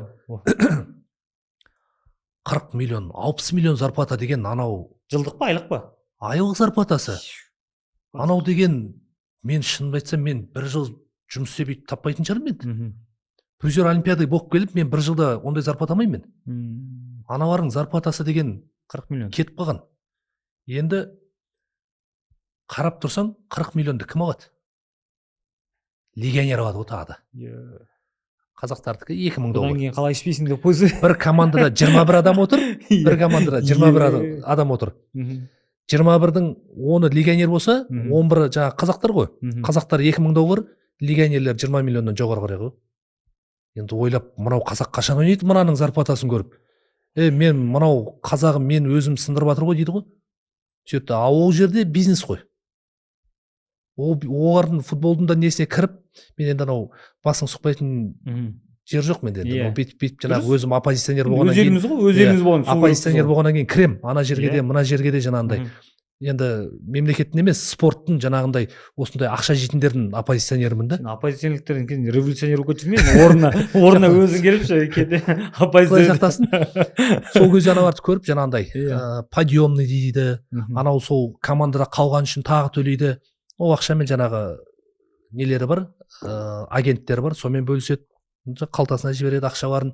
Мен айтамын, сол бір жылдық аналарға шетелден келген легионерге төлейтін ақшаға сол облысқа академия соғуға болады екен. Академия соғасын, академияда 100 бала сайсын. Сөйтіп тағы шетелден жаттықтырушы алып кел. Шетелден жаттықтырушыны футболға. Мынау бізге әкеліп жатыр ғой кеше, 60 000 долларға зарплатасы. 20 000 долларға келесің. Айдар, 20 000 доллар. 20 000 долларға келесің да футболға қойып қоясың. Күнін көре алмай жүр өзі шетелде. Бразилия бәрінде толып жүр. Әкелді әр облысқа академияға сондай тренер бар ғой. Біздің қазақтың балалары шығады. Сол футболдың тренер кеше ғана кетті деген бір жаңалық келді. Оның кету үшін күніне бір 100 шақты мына жанкүйер жазған екен, мына кетсін деп. Оның кетуіне себеп болған жаңағы Нұрлан Қойынбаев ағамыз да жақсы шығарды бұның еңбегіне. Жаңа сен айтып отқан нәрсені әлеуметтік желіде біршама қолдай бастады. Енді біздің боксқа да или футболға да сондай бір легионер балаға сондай бір пайдасыз тренер келіп қалса, яғни біз дауыс беру арқылы жаңағындай кетсін деп. Комментарийдің өзі кемінде жақсы ғой. Мынау кетсін деп бір 100 қаза жазатын болса да, бұл қаралу керек шығар. Алып кеп үлкендерге жаңағы міне спортты міне қоюына 3 жыл 4 жыл қалды деген адамға ақшаны сала берген не пайда? Ол 3-4 жылдан кейін қояды, оны болды ғой. Сен ана кішкентайдан ауылдан шыққан балаларға жасай, ауылдан шығар, ауылдан әр облыста 100 адамнан академия ашсаң, 20 облысыңда 2000 бала жүр ғой. 2000 баладан 21 адам футбол ойнамады десе мұрным кесіп берейінші. Дәл солай. 11 адам поляға шығатын, 11 адам заменаға шығатын, 3 адам, 14 адам ойнамаса, Ақжүрек деген атын өшіп басыншы. Қазақтың балалары сөйтіп ойнамаса, неге ойнамайды? Ойнайды. Бокс үйренген адам, күрес үйренген адам, футболда да төбелесесің. Одан кейін барып бокста мысалы ұрады. Удардан қашасың. Ол білесің, что саған зақым келеді. Сол. Одан күреске келесің, қолың сынады. Футболда сен қашасың ғой, былай көресің, жүгіресің, допты пасқа бересің. Оған енді недегідей бокстағыдай күрестегідей қатты қорқыныш не деген андай мандраж деген ол әсер етпейді. Оны жұмыс істеп баланы шығарып алуға болады ғой. Болады. Сол ақшаға шетелге айдап жатыр, ақшаны айдап жатыр, саны жоқ ақша, не деген миллиардтаған ақша бар. Бірақ қазір қаншауы жұмыстан кетіп жатыр, бірақ біреу жауап беріп жатқан жоқ қой. Ол мысалы мен келдім, мен жұмыс істедім, мен налог төлеп жатырмын ғой. Ол жерде менің де ақшам бар да налогты салған сол жерге. Или болмаса сол футболистке алып, мен сол шетелден алып келетін, мен өзіміздің бір ағамыз Тараза футболда президент болып отырды. Сол кезде ана кейбір футболисті 2000 доллар алып келді Африкадан. Анау футболист Астананың 50 000 доллар алатын футболистен қатты ойнайды. Бірақ екеуінің уровені бір дейді, или даже мықты мынау 2000 доллар алатын. Просто ана жерде өздерінің кішкене ары-бері движениесі бар. Отырған кісілердің. Анау қалай айтады? Кедей бай болсам дейді, бай құдай болсам дейді ғой. Сол сияқты анау отырып ана жерде құдай болсам екен де, жаңағыдай аппетиттер аха. Мясорубкалар жақсы дейді. Біз жаңағы бір кафеге барған кезде қарайсың ғой. Жей алатын тамағыңды. Первый жейм, второйға артып қалады. Первыйдың өзіне қанағат. Анадай қарын тойдырып алмай. Ол кісілер тоймайды ғой. Бүйтеді анау. Жоқ, ішке жеп болғаннан кейін олар көзге жейді. Көз тоймайды ғой. Олардың көзін білмеймін, олар көзіне пока жеткен жоқ ғой, олар анау крокодил сияқты ауызбен бүйтіп жұта береді ғой олар. Енді тағы да мынау күрес спортын енді мен мысалы өзім әкем де күресші болған, бірақ мені боксқа берді да. Енді оған бір себептер бар, оны кейін айтарсың. Бірақ енді айтайын дегенім, күрес спорт болсын, бұл бокс болсын, оның көрермен үшін ғой, негізі эмоциялы үшін ғой. Ел оны, мысалы сен үйге барып бір гараждың артында күресіп отырсаң, ешкімге қызық емес та ол. А бірақ елдің алдында күресу ол бөлек та, елдің туын көтеру деген ғой, ту көтеру. Иә, қолдау болмаса, бір қызық эмоция болмаса, енді қазір кейбір мысалы бокстың біздің әуесқой бокстың өзінде жарыстарда шоу жетіспейді да. Қазақстан чемпионатының бірінші күндерінде бар ғой, адам жоқ анан бар ғой, бапкердің залдың іші пустой. Бір шоуский элементтер жоқ, бір қызықтыру жоқ, маркетинг жоқ та. Ал Америкада кішігірім грэплингтің жарысының өзі бар ғой. Кәдімгідей анау шоуский элементтармен өтеді ғой. Өзінің зизалары бар, ректал. Шығады, ананың атын пиар етеді. Анан көру үшін Инстаграммен елдер келеді кәдімгідей. Билет сатып алады кәдімгідей. Любительский жарысқа билет сатып алады ғой Америкада. $10, $5 болсын сатып аласың. Ол пайда да. Жоқ, ондай нәрсе бізде болып тұрса, бізде сатып аламыз мысалы. 1000 теңге, 2000 теңгеге бізде аламыз. Сол ғой. Енді айтайын дегенім, күресте қазір енді күресте шоу жасаймыз деген бір идея пайда болған. Ана күні байқап қалдым. Бірақ ол қаншалықты дұрыс емес білмеймін. Қазір енді күрестің түрлері бар да, бірақ енді алып енді күрестің мысалы әуесқой бокс, әуесқой волей еркін күрес салып, еркін күреспен күрестірсең ол бөлек әңгіме шығар енді, мен білмеймін. Бірақ мен енді мені күрестірсе мені қадалатын точно білемін. Бірақ дәл сол сияқты әрқайсының заңы бөлек қой енді. Қойын жылқышылықсын бағады дейді. Әуесқой бокс, әуесқой сендер жеңіл еркін күрес, жеңіл күрес деп, еркін күрес пен мысалы греко-рим күрес екеуі екі түрлі. Күрес деген ат бөлек бір болғанмен, күрес деген болғанмен екеуінің түрлері правиласы вообще басқа. Бірақ солардың арасында білмеймін, шоуға бір жақсы өткізіпті. Намат рестлинг болған, ұмытпасам иә. Ол енді былай күрестің дамуына себеп болма, жоқ артқа кетуіне себеп болма? Шынымды айтсам, осы сұрақ бар ғой, кәдімгідей маған тиіп отыр. Өткенде ғана мынау журналистердің арасынан мен Асқан Қаженов деген бауырымыз бар. Шынымды айтсам, риза болдым сол жігітке. Шындығын айтып, қазақ үшін кәдімгідей жүрегімен беріліп, бүкіл жерде жазып, мен бүкіл посттарын, бүкіл нәрсесін қарап отырамын Асқанның. Одан кейін жаңағы спортшыларымыз кішкене жетпей қалса, неге жетпей қалды сұрайды, келеді. Біздің комментаторлардың өзін байқайсыз ба? Отолып жатса, ой, мына отолды ғой дейді. Орыстардың комментаторын қараңызшы, подсудили дейді. Комментатордың өзі балаға бір кішкене болса да көмегін тигізіп, дем беріп, ана осы спорттан кеткеннен кейін, мынау бүгінгі бойдан кейін, бүгінгі жарыстан кейін, ертең күні спортты қойып кетпесін, сынып қалмасын деп, комментатордың өзі көмек береді. Ол деген кәдімгідей ғой. Сен жарыстан ұтылған кезде, олимпиададан ұтып келген кезде, сен чемпионсың, сен ақ жүрексің, қай жерде көтеріп жүреді. Олимпиададан кейін бір жарыс күресесің, ұтыласың. Ой, мынау жұлдыз ауруына ауырған ғой мынау. Мынау бүйтіп қалған ғой деп, жаңағы анау кезінде олимпиаданың алдында енді үйтіп байдың баласы емеспіз ғой. Жаңағы 16 километр тренировкаға жаяу барам, 16 километр жаяу келем күніге 2 рет. Сонда 64 километр күніне жүреді екем, тренировкаға барып келем. Енді олимпиададан келгеннен кейін машине берді, не берді, енді ана жаққа барасың, мына жаққа барасың, астында машинең бар. Соны бүйтіп бір күні қарадым. Мен осы жаяу жүруді ұмыттым, бұл денсаулыққа пайдалы ғой деп. Жаяу жүрдім. Сөйтіп бір күн жүрдім, тренировкаға барып келдім. Екінші күні барып келдім. Сөйтіп бір күні фитнесқа барып қалсам, фитнесте өсек болып жатыр жаңағы. Енді бізде қазақтарда өсек жақсы жүреді ғой. Ақ жүрек, бауырым қойса дейді. Не болды? Ол азартный ойын, төбе жақсыға апармайды. Естіп жатырмын, дүниенің бәрін картаға ұтып қалыпсың дейді. Көкем ау деймін. Сен менің есігім алдыма барып қарашы, мәшинем тұр. Мен денсаулығым үшін, өзімнің денсаулығым үшін жаяу жүріп жатырмын. Сонда олимпиададан келген кезде бүкіл халық қарап отырады да, жаяу жүруге болмайды. Жаяу жүрсең проблема. Уже сені жай анандай бүйтіп креслода балқып отыратын кайфовый жизнь дей ма, сондайға отырғызып қойғысы келеді. Сен бір жерге барған кезде қолың бүйтіп, жаңағындай блатной мәшинеден түсіп, андай, мен мысалы қарапайым семьядан шыққаннан кейін қандай мәшине тұрады, Жигули тұр ма, айдап кете берем. Ол ел не демейді, кім не демейді, маған шынымды айтсам келіп кетпейді. Аллаға шүкір, күнімді көріп жатырмын, мәшинем бар, көлігім бар, бала шағам таситын нәрсе бар, болды. Сол есіктің алдында шыққан кезде сол мәшине болып қалды, ода тұрған не бар? 200-кімді сол жерге тура сол уақытында жеткізеді. Ана Жигули де сол уақытында жеткізеді. Сол себептен қайсысына мін разница жоқ. Сол жаңағы Асқан бауырымыз әрдайым сол көтеріп отырады. И журналистердің единственный маған сол ұнап қазіргі уақытта риза болатын бауырым сол. Сол өткенде комикс кітаптар шығарды ғой олимпийцтар туралы.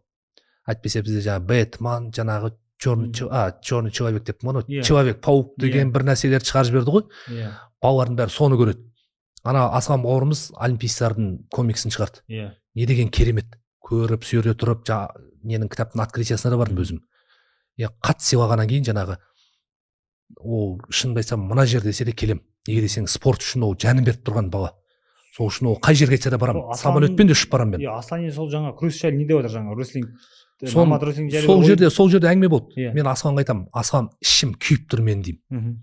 Осындай бір подкаст түсірейікші, бауырым. Мен ішім күйіп тұр. Мынау грэплинг деген бұл олимпийский вид емес. Спортқа бүкіл олимпийский вид, еркін күресі бар, дзюдосы бар, грек-рим бар, бәрін алып, мына грэплингтің астына қойып берді деймін да. Еркін күрестен шықсыншы сол грэплингтен. 100 рет мирді ұтқан адам, мен облысты ұтқан бір баламен шығарам. Мужикті молодеждің баласымен шығарам грэплинг ұтқан. Ана жерде айналдырып, бір бал бермей ондан өлғады. Ал бірақ бұлар грэплингтен ана балаларды көрдіңіздер ғой, Алишер Ерғалиға өтіп, аяғына өтіп жерге жатқызып, ары қарай білмейді не істейтін. Бізде арқанға түссе туше ғой болды, арқаңда жатсың. Бұл бізде правилада бітті ол. Аяқта өзі жатып береді дейсіз. Анау бүйтіп келеді да, жаңа тоңқайып жата қалады. Сөйтіп алады да ана байқұс бүйтіп ары бері қарайды, қолын қайрады. Ол біздің болашақ олимпийский чемпион болады деген артымыздағы ұрпаққа қатты әсер етеді. Қатты зиян тиіп жатыр оның. Неге десеңіздер, қазір қараңыз. Сол күресті жоқ дегенде бір 1000 бала көрді дейік. Кемінде ғой. Кемінде 1000 бала көрді. Әлеуметтік желіде. 1000 баланың бәрі қарап отыр, ол кішкентай бала. Ол әлі оның миында жоқ, олимпиаданы ұтсаң қандай болатынын, оның статусы қандай екенін ол білмейді ол бала. Ол бала 5-ші класс, 4-ші класс, 6-ші класстың баласы ғой ол бала. Сол баланы көріп отыр да, мына грэплинг мықты екен ғой. Мен грэплингке барам дейді. Сол кеткен вольниға да, вонникті да, грек-римді де дзюдоны ұтып жатыр. Мына күрес мықты екен ғой дейді. Ол біреу үшін бизнес, бірақ біздің болашақ ұрпағымыз үшін кәдімгідей балта шапқан нәрсе ғой. 1000 баланың ішінде біреу олимпийский чемпион болуы мүмкін. Может дзюдодан, может грек-римнен, может еркін күрестен. Ол алдыдан 1000 баланы анеқа бұрып жіберді. Енді ол ояқта енді заранее оған дейін айтылған шығар, осындай грэплингтің несі бойынша күресесіңдер деп айтылды ғой енді сол жаңағы чемпиондар. Олар жас балалар емес қой. Білмейді екен ол, қалай екен олардың несімен келісімдері. Мен ойлаймын енді шоу ретінде жасалған жарыс болғаннан кейін оның яғни бір гонорары бар шығар. Мүмкін енді спортшылар гонорарға қызықты ма, білмеймін. Неден болуы мүмкін. Енді ол біліп барды ғой. Аяқ асты бүгін грэплингтің ережесімен күресін айтпаған шығар енді. Сол кезде шығардан 5 минут бұрынша. Бірінші орынға 10 миллион теңге беріп жатыр ғой. Енді сол кісілер ақшасы болмаса онда жарыс өткізбейді. Егер действительно спортқа, қазақтың спортына жаның ашып тұрса, сол өткізіп жатқан адамдар. Анау балаларға сен күреспей қой, $1000. Күресіп ұтылып $1000 алғанша, міне достойно келді, анерге шығарды, міне қазақтың батырлары олимпиадаға барып келген. Сыйыңды көрсетті, $1000 бердағы, шапанын кигіздағы жібер. Ана көріп отқан балалар, мына кісілер күреспесе де $1000 алды ғой дейді. Анау нәрсе ұмытылады, 10 миллион анау күресі бытыш болып жатқан ұмытылады. Мыналар сияқты, даже чемпион Азии болсаң, Алишер Ерғали участник олимпиада ғой. Участник олимпиада болсаң да үйсіп бір жерлерде сені шақырып сыйлайды екен ғой дейді. Сол кезде 1000 баланың жоқ дегенде 300-400 баласы былай қарай кетеді. Жоқ дегенде 300-400 баласы сол күресті, грек-римді, дзюдоны, еркін күресті іздеп біледі. Ал бұл жерде біздің болашақтарға балта шауып жатыр ғой. Şimdi айта алмай, соны жаңағы өзім бұндай подкаст нелерім жоқ қой. Соны инстаграмға шығып айтсам ба деп сөйтіп жүргем. Бір ашынып қатты. Маған ана жерде 20 миллион берсе де күреспейтін едім мен. Еркін күреспен шығар дейтін едім. Шығар любойын. Егер еркін күреспен ұтылсам, әңгімем жоқ. Өзімнің күресімен өзім ұтылсам. Бірақ енді олимпийский видті апарып, олимпийский видтің астына жатқызып беру деген. Енді білмеймін, бұл жаңағы осы аматор рестлингті ойлайсыз ұйымдастырған жарысшылардың бір құлағына алтын сырға болсын деп ойлаймын. Енді бұл подкаст деген ел үшін ғой, екеуміз арасында әңгіме үшін емес. Оны екеуміз спорт істей түсінеміз, жақсы көреміз. Енді грэплингтің несімен өтті ма? Правиласымен. Келесі еркін күрестің правиласымен өтсін, дәл сол участниктер сол қатысын. Сөйтіп жасасын. Солай болсын. Давай, солай болсын. Жотам, жігіттер, сендерге жақсы идея, жақсы ұсыныс. Мынақта өзің барып сөз сөйлеп ашылуына қолдау көрсетесің ба? Өзім барып қай жерде болса да маған самолетымды да гостиницамды да төлемей қойсын. Мен өзім билет алып өзім барып сол нәрсені күрес үшін олимпиаданың спортшы қола бар. жүлдегері Ақжүрек Таңатаров өзі қолдау білдірейін деп тұр. Иә, қой сойғаннан бастап жүрейін деп тұр ғой сол жарыстың басында. басынан аяғына дейін Иә. жүріп сол жерде. Ендігісі еркін күреспен болсын. Мына жақта Аха. жаман нақақтан нақақ күйіп отыр да ол. Бірақ бір шетін дұрыс та, әркім өз спортын сөйтіп жаны ашиды ғой енді. Сен өз спортың жаны ашқаннан кейін ол қандай еңбек болғанын білгеннен кейін жаңағындай Мен шынымды айтсам, ол грэпплингке қарсы болғаным ештеңкем жоқ. Ол қатыссын. Балалар жаңағы көшеде шашын бояп, құлағына сырға тағып жүргенше қатыссын спортқа. Оған сөзім жоқ. Просто бұл жерде күйіп пісетінім, біз болашақта олимпиадада чемпион береміз. Артымыздан біз резерв әкелеміз дейміз, бірақ резервтерімізді былай қарай жіберіп жатырмыз ғой. Резервтер меха қарай кетіп қалып жатыр. Қазір мынау грэпплингтен болды ғой. Енді сол нәрсені бір күн джиу-джитсудан шығарады. Бір күні бұл нәрсеге жаңағы воля дейді ғой. Воля бере берсең, каратенің правиласымен каратиспен войник шығарып қою мүмкін. Сол борцовканы киіп алып тұрсын дейсің ғой былай қарай. Оң аяғымен тебейін ба, сол аяғымен тебейін ба деп. дұрыс айтасың. Сол себептен бұл хайп деген бүкіл жерде болды ғой. Анау қыздар да шықты ғой. Қазақ үйінің ішінде жаңағы қазақы нақышпен киім киіп алып тыржалаңаш билеп, одан кейін барып ана біреу қыз шықты. Кім еді? Атын ұмытып қалдым, бір шум көтеріліп не болып жатты. Сол себептен сондай хайп үшін қанша олимпийский неге баратын балаларды, фитқа баратын балаларды балта шауып тастады. Сосын енді өте орынды нәрселер айтып отырсың негізі. Енді спорт іштен білетін болғаннан кейін енді бас ауырға түседі деп әрқашан айтамын. Өзің спорт білесің, олимпиада көрдің, қанша салмақ қудың, қанша әдетсіздіктерді көрдің, жаңағындай орынға басқа біреу тағайындады, олмен қырылдың. Анау кім еді сенің орныңа легионер екен, оның артынан Спиридоновтың артынан қай жарысқа барады, сол жарысқа артынан барып, сол барған жерінде қадап жүргеніңді білеміз. Бүкіл жерден қолап артынан қанша жарысқа тауып алдың сен оны? 2004 жылдан бастап сол Спиридоновпен 2012 жылға дейін тренировкада бір схватка істемеппін. Татуға алып қашқаннан 2012-де схватка істеп, 2 прикидка беріп, екеуінде ұтып, соның өзінде Спиридоновты қойып атқан кезде, мынау бірінші Алла тағала, екінші Бозымбаев Қанат Алдабергенович, сол кісіге Алла разы болсын. Енді қай жерде жүрсең де айтасың, отбасына, бала шағасына амандық тілейсің ғой. Өсе берсін, сондай кісілер шыға берсінші депші. Неге десең, сол кісінің бір звоногымен, Аллахтың қалауымен сол олимпиадаға бардым ғой. Сол себептен сол кісіге қайда болмаса да не бір өсектер болады, не бір нәрселер болады. Ой, мынау бүйткен екен, жаңағы не бір өсектер болады ғой, жаңағы Ақжүрек жаңағы Қанат Алдабергеновичті бүйтіп жамандаған екен деп, басқа деген сияқты. Енді ол бір халықтың алдына шықпағаннан кейін айта алмайсың ғой оны. Ішіңнен айтасың, бір Алла көріп тұр ғой. Ол кісінің артынан бір жаман сөз айтқан жоқпын, басқа алған жоқпын. Бірақ маған көмектесті. Алла разы болсын. Енді мықты болсын ол кісі дейсің. Өзің Тараз өлкесінесің. Тараз өлкесінен жаңағы күресте шығып отыр, бокста шығып отыр ғой енді. Бірақ олимпиададан кейін сый деген нәрсені енді сыртынан емес өзің де көрдің. Олимпиададан кейін біз халық олимпиаданың олимпиададан кейінгі жаңағы қошеметті өлтіреді біздікілер ше. Олимпиадаға дейінгі жағын білмеймін енді. Олимпиадаға дейін сен қатты аңып беріп, қатты қолдау білмеймін, бірақ олимпиададан кейін өлтіреді. Оны көрдің. Көңілің толды ма? Енді олимпиададан кейін қолдауға көңілің толған шығар енді. Дейін болмаса да. Олимпиададан кейін қолдауға енді қай жерге бармасаң, әр қазақ үйінен ет асып, танымайтын қазақтар үйіне ет асып, етке шақырып, көңілін білдіріп отыр. Анау жаңағы Қанат Бердиев, бауырымыз ғой енді, екеуміз бір үйде тұрдық, бір квартирада екеуміз үйленгенбіз, екеуміздің де бір баламыздан балаларымыз түйдей жасы, бір уақыт аралар бір ағай. Сон жаңа екеуміз енді ақшамыз жоқ, бір квартира симат етіп, 2 комнатта екеуміз бірге тұрамыз Қанат бауырымызбен. Сон жаңағы Алматыда мегада кетіп бардық. Сон жаңағы бір апа көріп қап, жаңағы қолымнан ұстап, балам, құлақты берсең де намысты бермедің, рахмет саған. Үлкен кісі, ана кісі, шынын айтсам бір 80-ге жуық қалған кісі ғой. Сол кісі күрес көріп, сондай кісілер сондай қошемет айтып отқан кезде кәдімгідей бір ыза болып, жалғыз жастар емес, апалар да көреді екен, басқа кісілер де көреді екен деп, жаңағы анау бір кісінің үйіне қонаққа бармақшы. Қонақта отырмын, енді керемет қылып дастархан жасады, танымаймын жаңағы. Шақырды, жаңағы шақырған жерден қама дейді ғой, соны барып отырсам жаңағы өзі мықты кісі екен. Кіріп келді. Ей, Ақжүрек қайда деді. Кіріп келіп, сол орнынан тұрып, ассалаумағалейкум деп, ол кезде салмақ қуға мен кішкентай болып тұрып, бүйтіп қарап, ой, сен ба не Ақжүрек деп бұрып шығып кетті. Елі отырып жаман болып қалдым. Мен қонаққа шақырып танымаймын анау артта. Білеймін, мынау қалай болды дедім мен. Сөйтіп отырып бір кезде қайтып келді. Балам ренжімеші дейді. Мен ойладым дейді, сен бір қазақтың батыры деген. Бой 2 метр мынандай. здоровый болған екен деп ойладым дейді. Сен кішкентайсың ғой сен дейді.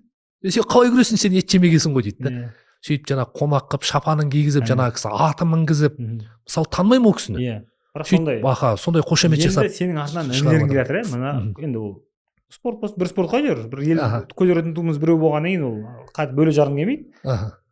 Таразда енді қазір біздің еліміздің бокстан құрама командасының капитаны Асланбек Шынбергенов дейтін бауырымыз бар. Иә, әлем чемпионатында мынау недегі Ташкентте өткен әлем чемпионатында жекпе-жектерін көрдік. Действительно енді өте керемет жекпе-жек болды. Иә, судьялар қарсы, төрешілер қарсы жұмыс істеп жатса да келіп айқын басымдылықпен жұлып алған кездер болды. Өзің көрдің оны. Бірақ енді олимпиада әркім басына жаза бермейтін, алдына жаңағы қола жалдау әркімге бұйыра бермейді ол. Ол әркімге бұйыра бермейді. Иә, бір сәл бір несі келмеді. Артынжан, ой, былай болды, дұрыс емес, анау-мынау. Одан кейінгі өмірінде көрдің бе сол? Асланбекті мысалы олимпиададан кейінгі шынымды айтсам, қолдау бар ма оған? Бір жерге шақырып жатқан жоқ. Жаңағы енді бағана айттым ғой. Кубок Вела Баркеран ұтқан Артаевты шақырмаған кезде Асланбекті кім шақырады? Ол әлем чемпионы ма? Бізде ондай жоқ. Ол қанша денсаулығын берді осы спортқа, елдің туын көтерді. Бірақ бізде ол нәрсені спортта жүргеннен бастап шабады, одан кейін халық оны көріп тұр ғой. Сол жер шапқаннан кейін басқалар да шаба береді ғой, болды. Ой, мынандай болды, мынандай болды деп.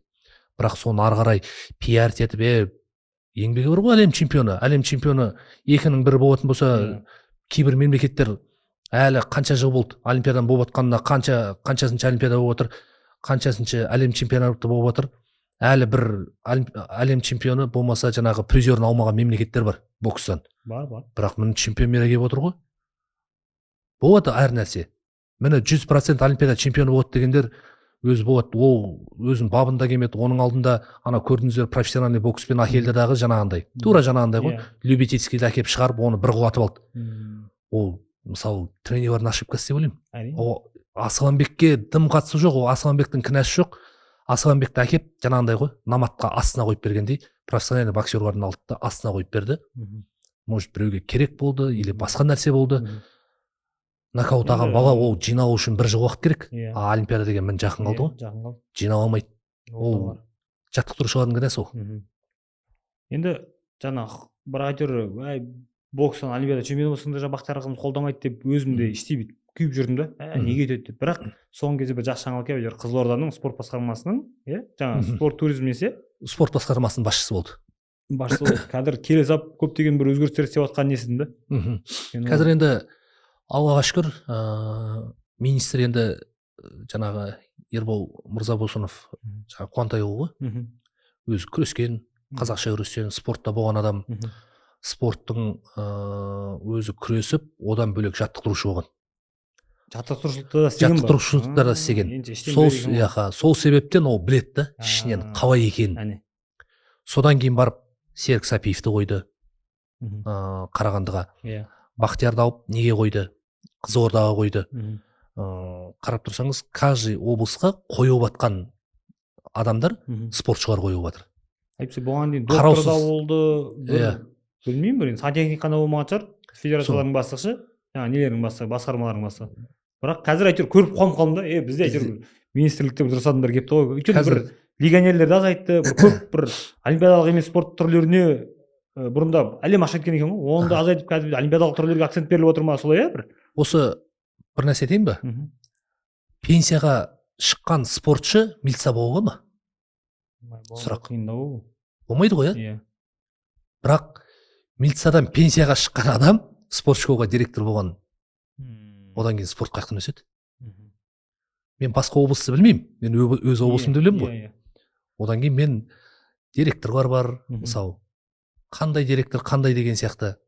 Мысалы, еңбегі жоқ спорттың қай сборға жіберу керек баланы.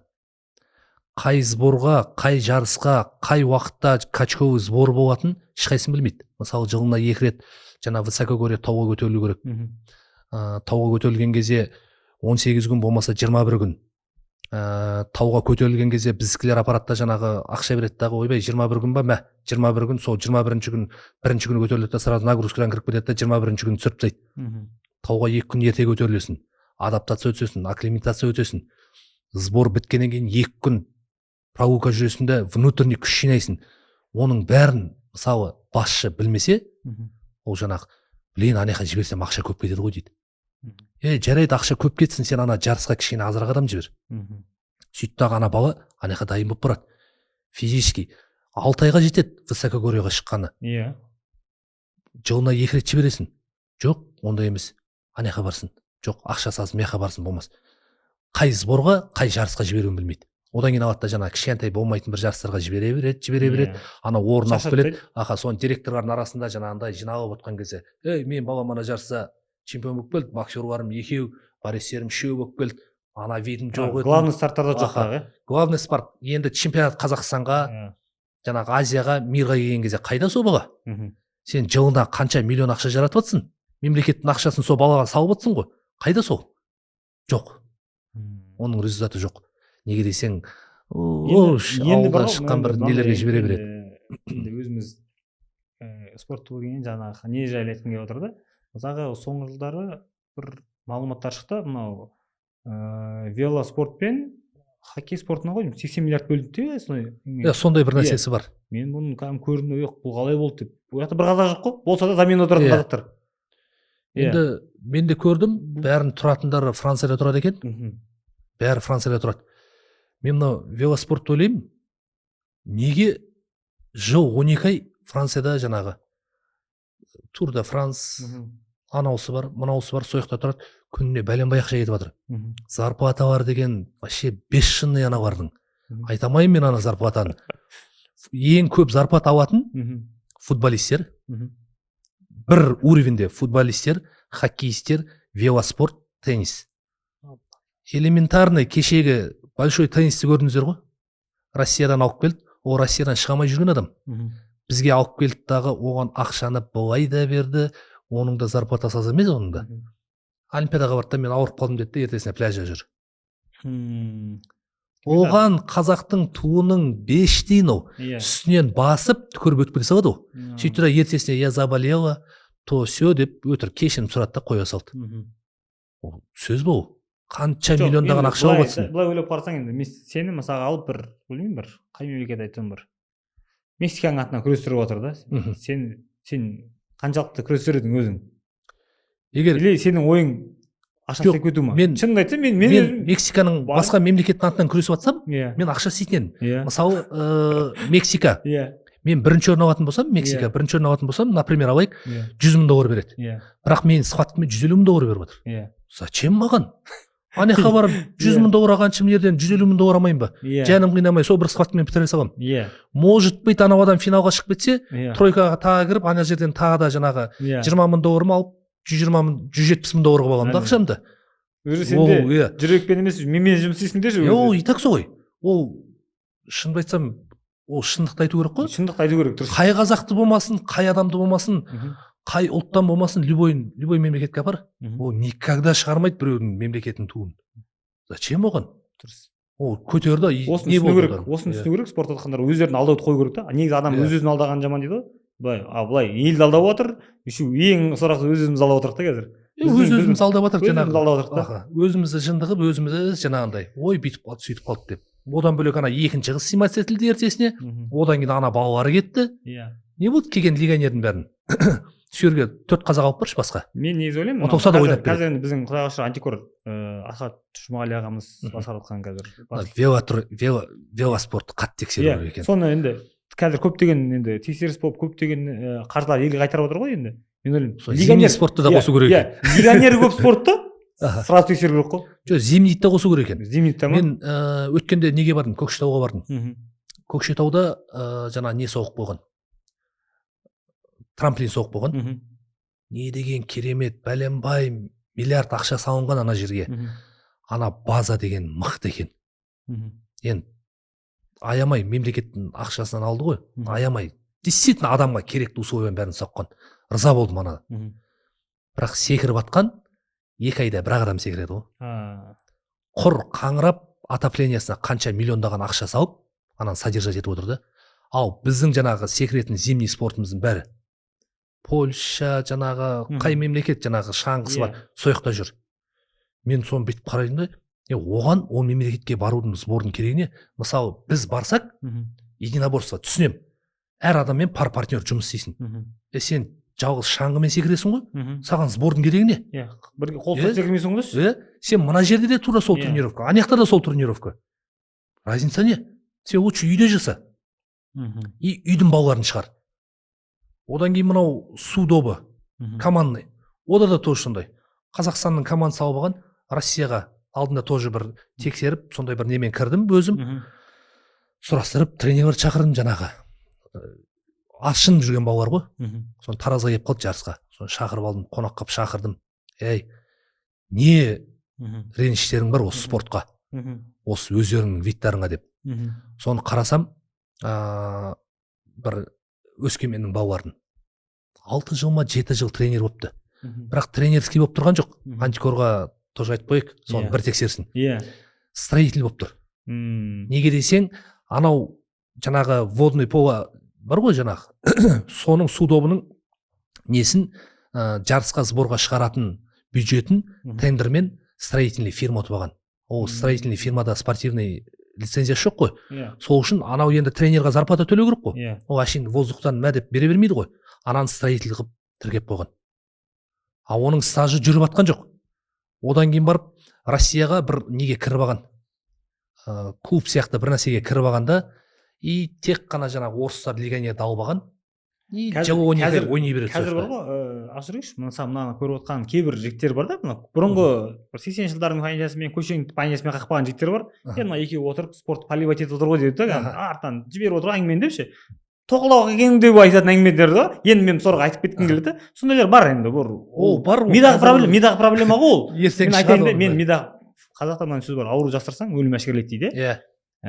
Сосын бұл сізбен біздің мысалға қарасаңыз, мен бір кішкентай кезде балалар болды, үйінен бір ақша ұрлап жүретін. Үйінен мамасы ақша ұрлайды да бір жаққа келіп соны мақтан көріп жүретіндер болды. Мен лично өзім кішкентай үйімнен ақша ұрламағанмын. Мен сөйтіп айтамын да, маған да айтады кейбіреулер ел сондай жерлерге барып отырмайсың дейді. Мен үйімнен кішкене ұрламағанмын. Енді мен қазір үлкейдім, менің үйім осы ел деймін да. Мен бұл жақтан ештеңе ұрлауға ниетім жоқ деймін да. Мен қазір Қытаймен жұмыс істеп жүрмін, білесің ғой өзің.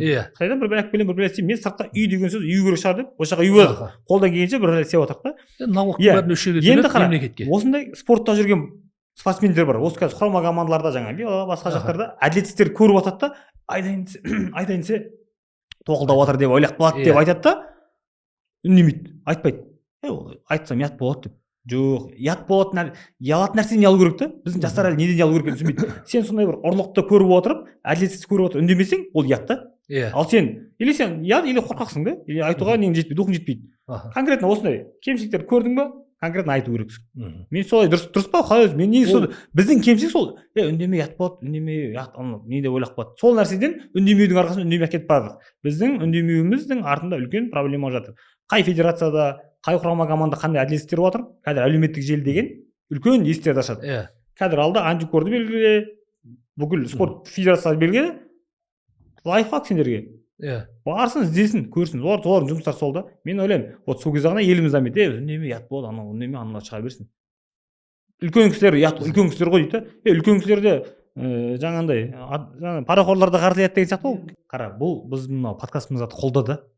Қол деген боксы ғана емес, күресте керек қой. Қолда и астарлы қолдау керек та енді. Ерім дейтін ел болмаса, елім дейтін ерлер қаяқтан шығады деген сөзден шығады ғой.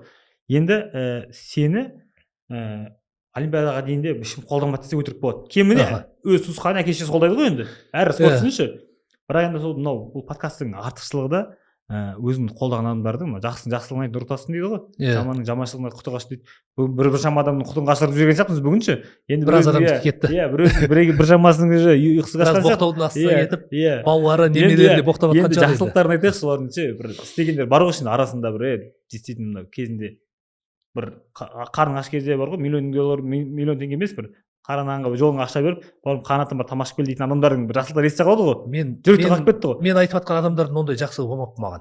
Енді басқа біреулерге болған шығар, енді оны жауап бере алмаймын. Бірақ мен үшін болмағаннан кейін мен шындығын айтып отырмын. Егер болса, именно енді бір олимпиадаға дейін бір ағаң көмектесті ма, бір бар ғой бір ағаң бір олимпиадаға дейін, олимпиада кейінгілер көп айтпай қойсаң ба енді. Олимпиадаға дейін қиын кезеңдерде жаңағы бапкерлерің айтып отырсың ғой, жаңағы неғым дайықты қолдаған адамдардың атын айтып осы жерде бір ризақ қойшы, список кетсін.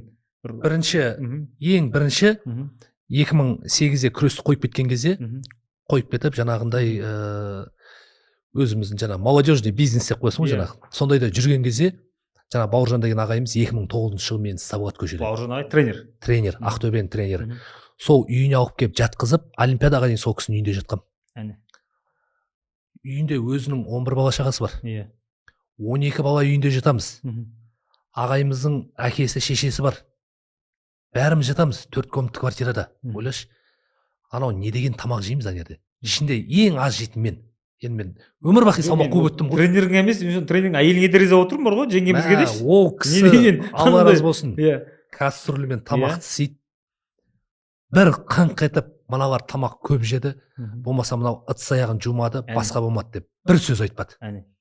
Ол кісінің қабағын түйіп бір тамақ берген күнін көрмедім ғой. Қазір үйінде 2 адам келсе бүйтіп қабағына қарылас жаңбыр жауып кететін әйелдер бар заман ғой. Қазір деген ал енді үйінде 12 спортсмен деген ол 12-сінде мясорубка жасап Тегиев те, Шапиев те, Мұхтарбекұлы Жасұлан, Шабанбай Дәулет, Тұрғынбаев Ерік, мен бармын. Одан кейін барып жаңағы кім бар? Жамбас деген бабамыз бар. Одан кейін балаларымыздың атын ұмытып қалдым қазір. Жатқан балалар, 12 адам сол үйде жатып, сонда мен есімде әлі күнге дейін. Ағайдың аты кім? Бауыржан. Бауыржан ағай, Алла разы болсын. Действительно Бауыржан екен сол. Ол кісілердің жақсылығы, мынау залда полный спортсмендер жатады, мына жақта қыздары жатады, мына жақта әке-шешесі жатады. Кухняда жаңағы осындай стол тұр, мына дастархан тұр. Мен ана көсейіп қала беретін, тұз жеңіл адам болады ғой. Мен сондай едім. Күресем бір тұзым жеңіл, ауырып қалғам қайта-қайта. Ол кісі 5 уақыт намазда, әйелі де 5 уақыт намазда дем салып отырады. Соның жаңағы столдың астында ағай жатса, мен мына шетінде жатамын. Түнде жатады, қолымнан ұстап жатады. Турникке кетіп баратамыз, қолымнан ұстап барады. Ақжүрек, жаным әшейін, былай, Ақжүрек, былай деп. Единственный бірінші адам маған қой деген кезде мен қойғым. Әйтпесе мен анау төбелесіп кететін. Спиридонды көрген сайын ұратынмын жаңағы. Соны жаңа Бауыржан ағайым 6 ай бойы маған айтты. Ақжүрек, Спиридонды ұрма. Енді ойлашы, жолымды постоянно кесіп отырады. Постоянно Қазақстанда ұтам, Азияға да сол барады, Мирға да сол барады, Олимпиадаға да сол барады. 2008-де соны алып кетті Олимпиадаға. Алматыдан болды, Олимпиадаға барасын деп Калининградта прикидкін бәрін ұтып алып, Алматыға келіп, Алматыдан тасып кеткен. Сол кездің бәрінде мысалы ішінде күйесің ғой, дұрыс па? Сол күйгеннен кейін 6 ай дайындады. Леня Нұрма, сен өз-өзіңе сабырлы бол, мұсылман жігіттер сабырлы болу керек, сол кезде күресің жүреді деді. Болды ағай дедім. Соны жаңағы Қырғызстанға барамыз. Футбол ойнап жатырмыз. 9 минут сондай өтті. Леняны бұрып қотам ғой.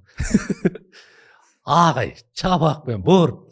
Сондағы менің 6 ай жұмыс істегенім сол 9 минутқа ма, сондай есімде жоқ. Сондайға жетті ма дейді ғой. Мен сені вообще ұрмау үшін, 1 жыл ұрмау үшін, мен сенімен қанша жыл жұмыс істеу керекпін, сонда дейді ғой. Ағай деп жаңағы, ана ашынып кеткем ғой. Қазір пышақ алып келемін, анда мен пышақтаймын, өлтіремін. Мен өз елімде тұрып, Қазақстанда қазақ болып тұрып, мен шығамағанға соған күйінем деймін да. Қазақ болып тұрып, мені қазақтар өзімдің басыма секіріп, жерге көміп атқан қазақтар, мен соған күйінем деймін да. Мен учымнан бәрі қырып тастайыншы деймін ғой. Қой дедім деді саған. Бірақ ауыз сөз. Теріс бұрып тұрдым. Кет бір анеқа деді. Спокойно тұрдым да шықтым да кетіп қалдым. Единственный тренер, қалған анау тренерлер жүр ғой. Аманжол ағай, Нұрғали ағай дегендеріміз бір қанша тренер болды ғой. Біреу айтсыншы, Ақжүрекке біз қой деп айттық, Ақжүрек қойған деп. Анау ту мә дейді ғой. Сондай ғой жаңағы кішкентай балаларға жаңағы көрсетші десең, ту мә дейді. Бауыржан ағайды қолдады деп айта алады екенбіз. Енді Бауыржан ағай үйдегі жеңгейді қолдады деп айта алады екенбіз. Ол кісі ең бірінші еңбек сол үйдегі жеңгейдікі. Неге десең, енді ас қой.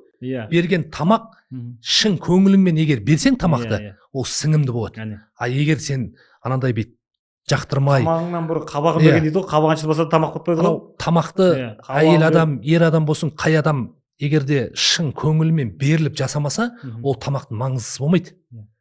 Анау бір столовыйға болмаса бір кафеге барасың, не деген тамақ жейсің? Стейк жейсің, болмаса лағман жейсің. Бірақ жесең, ішің андай тойып тұрсың да, бірақ андай пустой сияқты болып тұрады ғой. Ол шын көңілген істелмеген тамақ ол. Сол үшін ол сондай берекесі болмай тұрады. Зарплата үшін істелген тамақ екенін көрініп тұрды. Зарплата үшін, зарплата үшін істейді. Мен жаңағы 10 минут пісірдің, мынаны биттің, жібердің. Енді Бауыржан ағайдың жаңағы оны түсіндік. Одан кейін тағы да. Одан кейін Алтай ағай. Алтай ағайымыз. Одан кейін. Міне. Одан кейін Кеңес Ракишев. Опа. О кісі. Кеңес Ракишев. Боксерларға ғана емес, борецтерге да, значит. Борецтерге де беріп, бір тиын зарплатам жоқ, жаяу жүріп, анау кейбір суббота воскресенье бір киноға барғым келеді, бір демалғым келеді ғой. Сабын порошок алғым келеді. Мен Олимпиадаға дейін чемпион Қазақстан болып жүргенде 18 мың теңге зарплата алдым. Одан кейін барып лицензия алған кезде зарплатам 60 мың теңгетін. 40 мың теңге өтірік айтамын. Олимпиадаға лицензия алып 40 мың теңге зарплата алып тұрды. 40 мың теңгенің 4 мың теңгесі неге ұстайды? Жаңағы налог ұстайды ғой. Налог ұстайды, сосын барып тағы бір нәрселер ұстайды. Сонымен 43 мың теңге ма, 44 мың теңге ма, сондай түсетін. Мен бірақ карточкам вообще алмайтын, мамама беріп қойғам.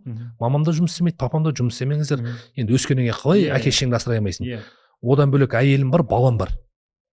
И сол кезде енді киімім олар не істейді сонда? Олар 40 мың теңге қажетсің сонда бәрі көргөт оралып шынымды айтсам, жоқ, енді Алла тағаланың өзінің берекесі бар ғой. Басқа жақтан білмеймін, қай жақтан келеді. Жаңа балам, әйелім, жаңа екіқабат, жаңағы Жасхан Мұхтарбекұлы досым бар. Кішкентайымыздан бірге жүрдік, не қылдық. Соны жаңағы Алматыда Абая Гагаринада ана брошенный общага бар. Сол жерде бір комнатаны жасап, анау астына коробка төсеп, топырақ төсеп, топырақтың үстіне коробка төсеп, киіз төсеп, кілем төсеп, күндіз бір комната, анау түнде бүйтіп ортамыз ширман тартып қоямыз, Жасхан мына бетінде жатады, біз әйеліміз екеуміз мына бетінде жатамыз. Сөйтіп сол жерде тұрып жүрдік. Сол кезде Кеңес Ракишев сол кісі айлық төлеп, квартираға өтейік дедік. Квартираға өтіп, кәдімгідей бір берекесі болды да. Енді шын ниетімен берген де ол кісі. Содан кейін әр ішкен тамағың бар, жаңағы не істемесең соның бәрін берекесі болып тұрды. Осы Олимпиада кезінде де, осы Олимпиаданың алдында дәл Кеңес ағамызды федерациядан алып тастады ғой. Федерациядан алып тастады. Сосын оған дейін мысалы Ташкенттегі әлем чемпионаты білесіз, ойбай тұрып бәрін әнұран айтты ғой, 4 әлем чемпионы шықты Өзбекстанда тұрғанда. Сосын Олимпиадаға бар, Олимпиада результатты өзіміз білеміз, мен сол кезде айттым, кейбір кезде федерацияға болмаса бір қандай да бір жұмыс орынға бір басшылыққа бір адам келгенде емес, кейбір кезде бір адам кеткенде бұның қадір білуіміз жатты. Кетіп еді, сразу орнына гүрс ете қалды. Берекесі бар кісі ғой. Қай неге дзюдоға барды? Әлем чемпионы берді. Әлем чемпионы шығарды. Новый плюс бір адамнан кейін емес, адам орнына кеткенде біледі қадірі. Сондай дұрыс адамдардың. Енді Алла разы болсын ол кісіге. Одан кейін неофициально төледі еще айлықты. Неофициально. Президентті емес. Міне еркін күрес жақсы көремін деп жаңағы беріп отырған, ол берген зарплатасы қаншама адамға жетті ғой еще. Кәдімгідей тамағыңа да жетеді, бала шағама жетеді. Алла разы болсын ол кісіге. Енді бізде жаңа бұл қолдаған адамдардың атын елдер естіді. Соны шығарамыз, естісе өздері қуанып қалады ғой. Бұл енді мынау бизнеста жүрген жаңағындай ағаларымыз. Ұмытып бара жатырмын. Ең қатты анау жаттықтырушылар бір бөлек орны, қаржыға көмектескен Кеңес ағамыздың орны бір бөлек, одан кейін досың болып көмектескен адамның орны бір бөлек. Ернар деген жаңа Ибрагимов Ернар деген бауырым бар, өзім досым, кішкентайымыздан екеуміз бірге күрескенбіз. Қазір Жамбыл облысының спорт басқармасының басшысы болды. Елдосты да кетіп баратқан кезде стап, Елдос қойма, бүйтпе сөйтпе деп қаржылай миллиондап, миллиардтап ақша бермесе де, өзінің дұрыс жерде, дұрыс уақытта өзінің поддержкасын беріп отырды. Олимпиадада 3-ші орынға күреспеймін деген кезде ешкім сөйлемей маған. Ешкім сөйлемейді. Енді шоковый состояние ғой. Сол кезде единственный адам мені қайтарып залға алып келген сол Ернар бауырым. Олимпиадаға дейін де ана жаңағы ЦОПта енді андай еді ғой, барлық жерде оппозиция бар, не бар, мынаны кіргізбей, ақ жүрек тыңдамайды, бүйтпейді деген кезде жоқ. Ақ жүрек жат ЦОПта, тамағың, жаңағы киімің деп көмектескен досым. Енді ақ жүрек бұл қолдайтын адамдар көп қой, оның бәрін айтсаң енді алладан қайтсын, жаңағы санасы болса адамның, санасы болмаса құдайдан қайтады дейді ғой. Енді санаң бар болғаннан кейін анау жаңағы жақсылыққа жақсылық әр адамсыз дейді ғой, жаманшылыққа жақсылық ер адамсыз дейді. Жақсылық істеген адамдарға жақсылығыңмен өзің де артынан жақсы сөз айтып жатрсың, енді көріп өз жерде қуанып қалатын шығар деп ойлаймын. Енді жақсы сөзді ана көтерді ғой негізі, иә. Жақсылық істегенді айту керек. Айту керек. Біз тек қана жаман нәрсе айтады деп ойлап қалмаспын, мен қайыр отқан адамдар ше. Тек қана коррупция айтады, негативті алып қалыптылар деп ше. Бірақ енді жаңағы енді артынан қаншама жастар өсіп жатыр. Күрестің есігін енді ашып жатқан жастар бар. Енді әрине ол сенің оларға айтатын ақылыңды бір кітапқа толтыруға да болады, бір кітапқа, но бірақ қысқаша да өзің бір нұсқада бір жастарға айтатын, міне нақ осындай өмірлік ұстанымдарың болса, сен мынандай жетістікке жетесің деген сияқты өзіңнің бір ақыл кеңесін айтып жіберсең. Осыны біз кесіп тұрып, осы күрес спортына келгендерге, в общем, спортқа келмесе де өмірде өзі бір ағасы жоқ қой енді. Көшеде бізде келіп братандарың ақылымен өстік қой, өйтпе, сөйтпе, қызбен кетіп жатқан жігіт тұрма деген сияқты бір өмірлік жазылмаған заңдылықтар болды ғой. Сол нәрсе тыңдап өстік, одан жаман болған жоқ, құдайға шүкір. Дәл солай бір өзің ақылыңды айтып кетсең. Мен көп кездесулерде жаңағы бүкіл жерде айтатын сол бір сөз, барлық жерде. Мен айтатын бүкіл жастарға еліңе адал қызмет етем, болашақта олимпиада чемпионы, әлем чемпионы болам, дұрыс азамат болам десең, ол жалғыз жас балаларға емес, ата-аналарына да. Ең бірінші жас спортшыларымызға Бауыржан атамыздың кітабын оқып, өмірбаянын тыңдаңдар деймін. Бауыржан атамыз сияқты болып, Бауыржан атамыздың жай ғана, бір ғана істеген ерлігін істесең, осы қазіргі біздің уақыттағы заманда ол былай жетеді. Ол кісінің бүкіл өмірінде істеген нәрсесін емес, сол кісінің бүкіл емес, соның бірақ нәрсесін істе дағы өзіңнің жүрегіңде патриотизм болу керек. Ол патриотизмнің ішінде еңбекқорлық, білім, одан кейін барып имандылық, еңбекқорлығың жаңағы айттым ғой, еңбекқорлық, адалдық, сүйгіштік, ол өзіңнің ата-анаңа құрмет көрсету. Бүкіл мынау айтатын адамдардың айтатын сөздері ол жалғыз патриотизмнің ішінде. Ол патриотизм туға қарап, туды жерге тастамай, туды сүйсең, шын ниетіңмен, шын көңіліңмен туды сыйласаң, жаңағындай легионерлер сияқты өтіп кететін емес. Сол кезде ғана сен бір жетістікке жетесің. Неге десең, сенің целің туыңды көтеру. Туыңды көтеру үшін сен бүкіл жан дүниеңді саласың. Білімді де аласың. Спортта еңбекқорлыққа да барасың, барлық нәрсеге барасың. Неге десең, сенің арманың туыңды көтеру. Ол патриотизмнің ішіне кіреді. Соны мен өзім қанша жүріп осы нәрсені бір шығардым да, анау бір қысқадан ұсайттың ана, андай мына кітапта сол жазылған деп. Сол ана бір бір кезде ана бір кеп қалады ғой. Ана бір мақал шығарып жүрген кезімде болған. Бір жатып жаңағы бір. Сол сияқты мынау бүкіл нәрсені қосып, ана балаларға айтқан кезде еңбек ет, жаңағы ата-анаңды тыңда, ананы бүйт, мынаны сөйт деп айта берсең көп сөз болады да. Ана балалар өткізіп жіберуі мүмкін. Мен айтамын да, патриот бол еліңе. Егер еліңе патриот болсаң, онда бүкіл нәрсе соның ішінде бар. Бірақ сөзбен отан сүю иманнан. Өзіңнің қай жерде болмаса да жаңағы спортта болсын, жұмыста болсын, барлық жерде сен басшыңа бағынасың ғой. Сол себептен басшыңа бағынып, өзіңнің елің сүйсең. Сөзің аузында. Енді мынандай тағы бір рубрикамыз бар. Бұл рубрика енді көбінше осы жақта төбелесіп жүрген балаларға қойылған, боксерларға. Енді бұл рубриканың енді сенің сүйікті, осы күннен сүйікті дейма, болмаса бір стилін алу керек, ол болмаса чемпион болу маңызды емес оның. Бірақ сол ел арасында сол еркін күрестен көзге түсіп жүрген күресші бауырларымыз бар. Солардың ішінде саған жақын таңдаймыз.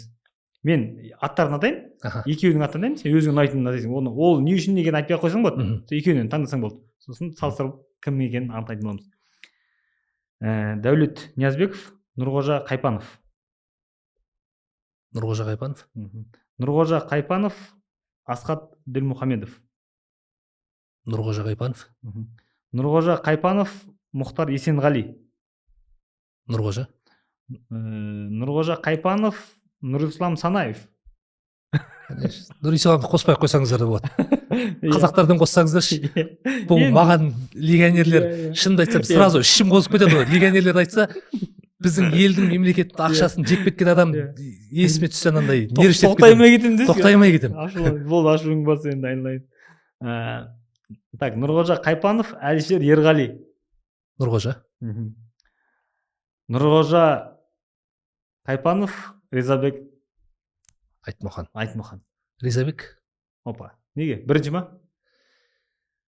бірінші қазақ Мгм. әлем чемпионы болған. Апа. Оны ерлігін мойындау керек. Призер Олимпиада болсам да, призер мира болсам да, бірақ оның статусы бірінші қазақ әлем чемпионы болған, оның ерлігін мойындау керек. Одан кейін қазіргі 2028-ге бірінші қазақ олимпиада чемпионы болуға 100-1 мүмкіндігі бар адамның бірі осы Ризабек Айтмұхан. Бұйырса. Сол Соған себептен жетейік. иншалла сол үшін өзім күресі де бүкіл кеп тұр. Бала дайын. Керемет. Негізі Ақжүрек бүгін енді ойлағам мен боксшымын, сен күресші, енді анау бұрында боксер жеңе ма, жоқ борец жеңе ма, жоқ Джеки Чан жеңе ма, Ван Дайм жеңе ма деген сияқты кішкентай болады сұрақ қояды ғой. Бірақ енді өзім қандай әңгіме болар екен деп ойлап едім. Сөйтсем бұл спорт мақсат бәрі ұқсайды. Елге пайдалы болу, жаңағындай өтірік болмаса бір жағымпаздық деген нәрселерді ол қай спортшы болсын, дұрыс спортшы, әлемдік деңгейде жаңағы олимпиада деңгейіне жеткен спортшы ол қалай дегенмен ол деңгейіміз бір да. Жаңағы анау әкем бір сөз бар еді, жаңағы жын жарысқандар дос болады депші. Иә, темасы жарасқандар екеуміз сондай болып тұрмыз енді. Bu жақта елдің туын бірге көтерді, Құдайға шүкір. Өзің енді олимпиада көрдік, біз олимпиада көрмедік, бірақ біз кәсіпқой боксқа кетіп қалдық дегендей. Бірақ енді әңгімеміз ортақ осындай бір әңгіме шығатынына бірге дәл осындай құндылықтарымыз сай келетініне мен өте қуаныштымын. Өте қызық әңгіме болды деп ойлаймын. Біздің мына қолда подкастын көріп отқан жігіттерге де мен пайдалы болды деп ойлаймын бұл нәрсені. Мәтел мақал ма, мәтел ма бір шығарды деп естігемін, бірақ енді өз аузынан естімесек соны. Енді ол көбінесе шынымды айтсам қазақтың жігіттеріне бағанандай айтып жатырмыз ғой. Егер де шындықты айтсаң жерде қалмайсың. Ол екі қолға бір күрек табылады ғой. Сол себептен әрдайым шындықпен жүрген дұрыс деп ойлаймын. Сол кезде бір жатып бір мақал шығардым. Оның енді бас жағы жаңағы өзіміздің баяғыдан келе жатқан мақал ғой. Тақ пен табыттың егесі болмайды дейді ғой. Ол тақ әкеңнің сатып алып берген жер емес, табытқа кім болса да барады. Одан кейін барып спортта бақ пен баптың егесі болмайды дейді. Бағың мен бабың бір келмесе, ол сен чемпион бола алмайсың. Бір кезде бағың келер, бір кезде бабың келер. Ал үшіншісі өмірде көтке кіргіш жігіттің бастығы болмайды дейді. Оған любой бастық бола береді ма? Любой бастық бола береді. Қай бастық келеді, сол бола береді. Сол себептен қазақтың жігіттеріне шығарған ғой. Жігіттер намысты болу керек. Аталарымыз қандай жер саған, қандай осындай байтақ жерді бізге қолымызға басып берді. Астына жерді аяғымызбен басып жүрміз ғой. Сол жерді көтке кіріп біреуге беріп қойғанша еркек болып өмірден өту керек қой. Жігітше, ауыр сөз ауыр ғой. Мынаның бір бойында бір намыс бар жігіт болса, бұл сөздерден бір өзіне бір нәрсе түйеді деп ойлаймыз. Бауырлар, біздің мына қолда подкастын өздеріңіз де қолдап, лайк басып, подписка істеп қойыңыздар. Және де алдағы уақытта біздің қолда атты веб-сериалымыз жарық көретінін айтқым келеді. Сол себепті бізді жіберіп алмай, барынша бізді қолдауға тырысыңыздар. Қолда веб-сериалы ол біздің елдің Қазақстандағы енді ең нәтиже көрсету жағынан бокс спорт болып тұр ғой. Осы күнге шейін қанша олимпиада чемпионы көп? Біз 7 ма 8 олимпиада чемпионы бар. Енді осы спортты барынша өз тарапынан дәріптеу жағынан қолға алып отырмыз. Ауылдың баласының Америкаға жол тартуы жайлы болмақ. Және де сол спорт жолы барысындағы кездесетін қиыншылықтар, 2000 жылдардағы қиыншылықтар, соның бәрі осы веб-сериалда болатын болады. Сіздерге қызықты болатынына мен сенімдімін.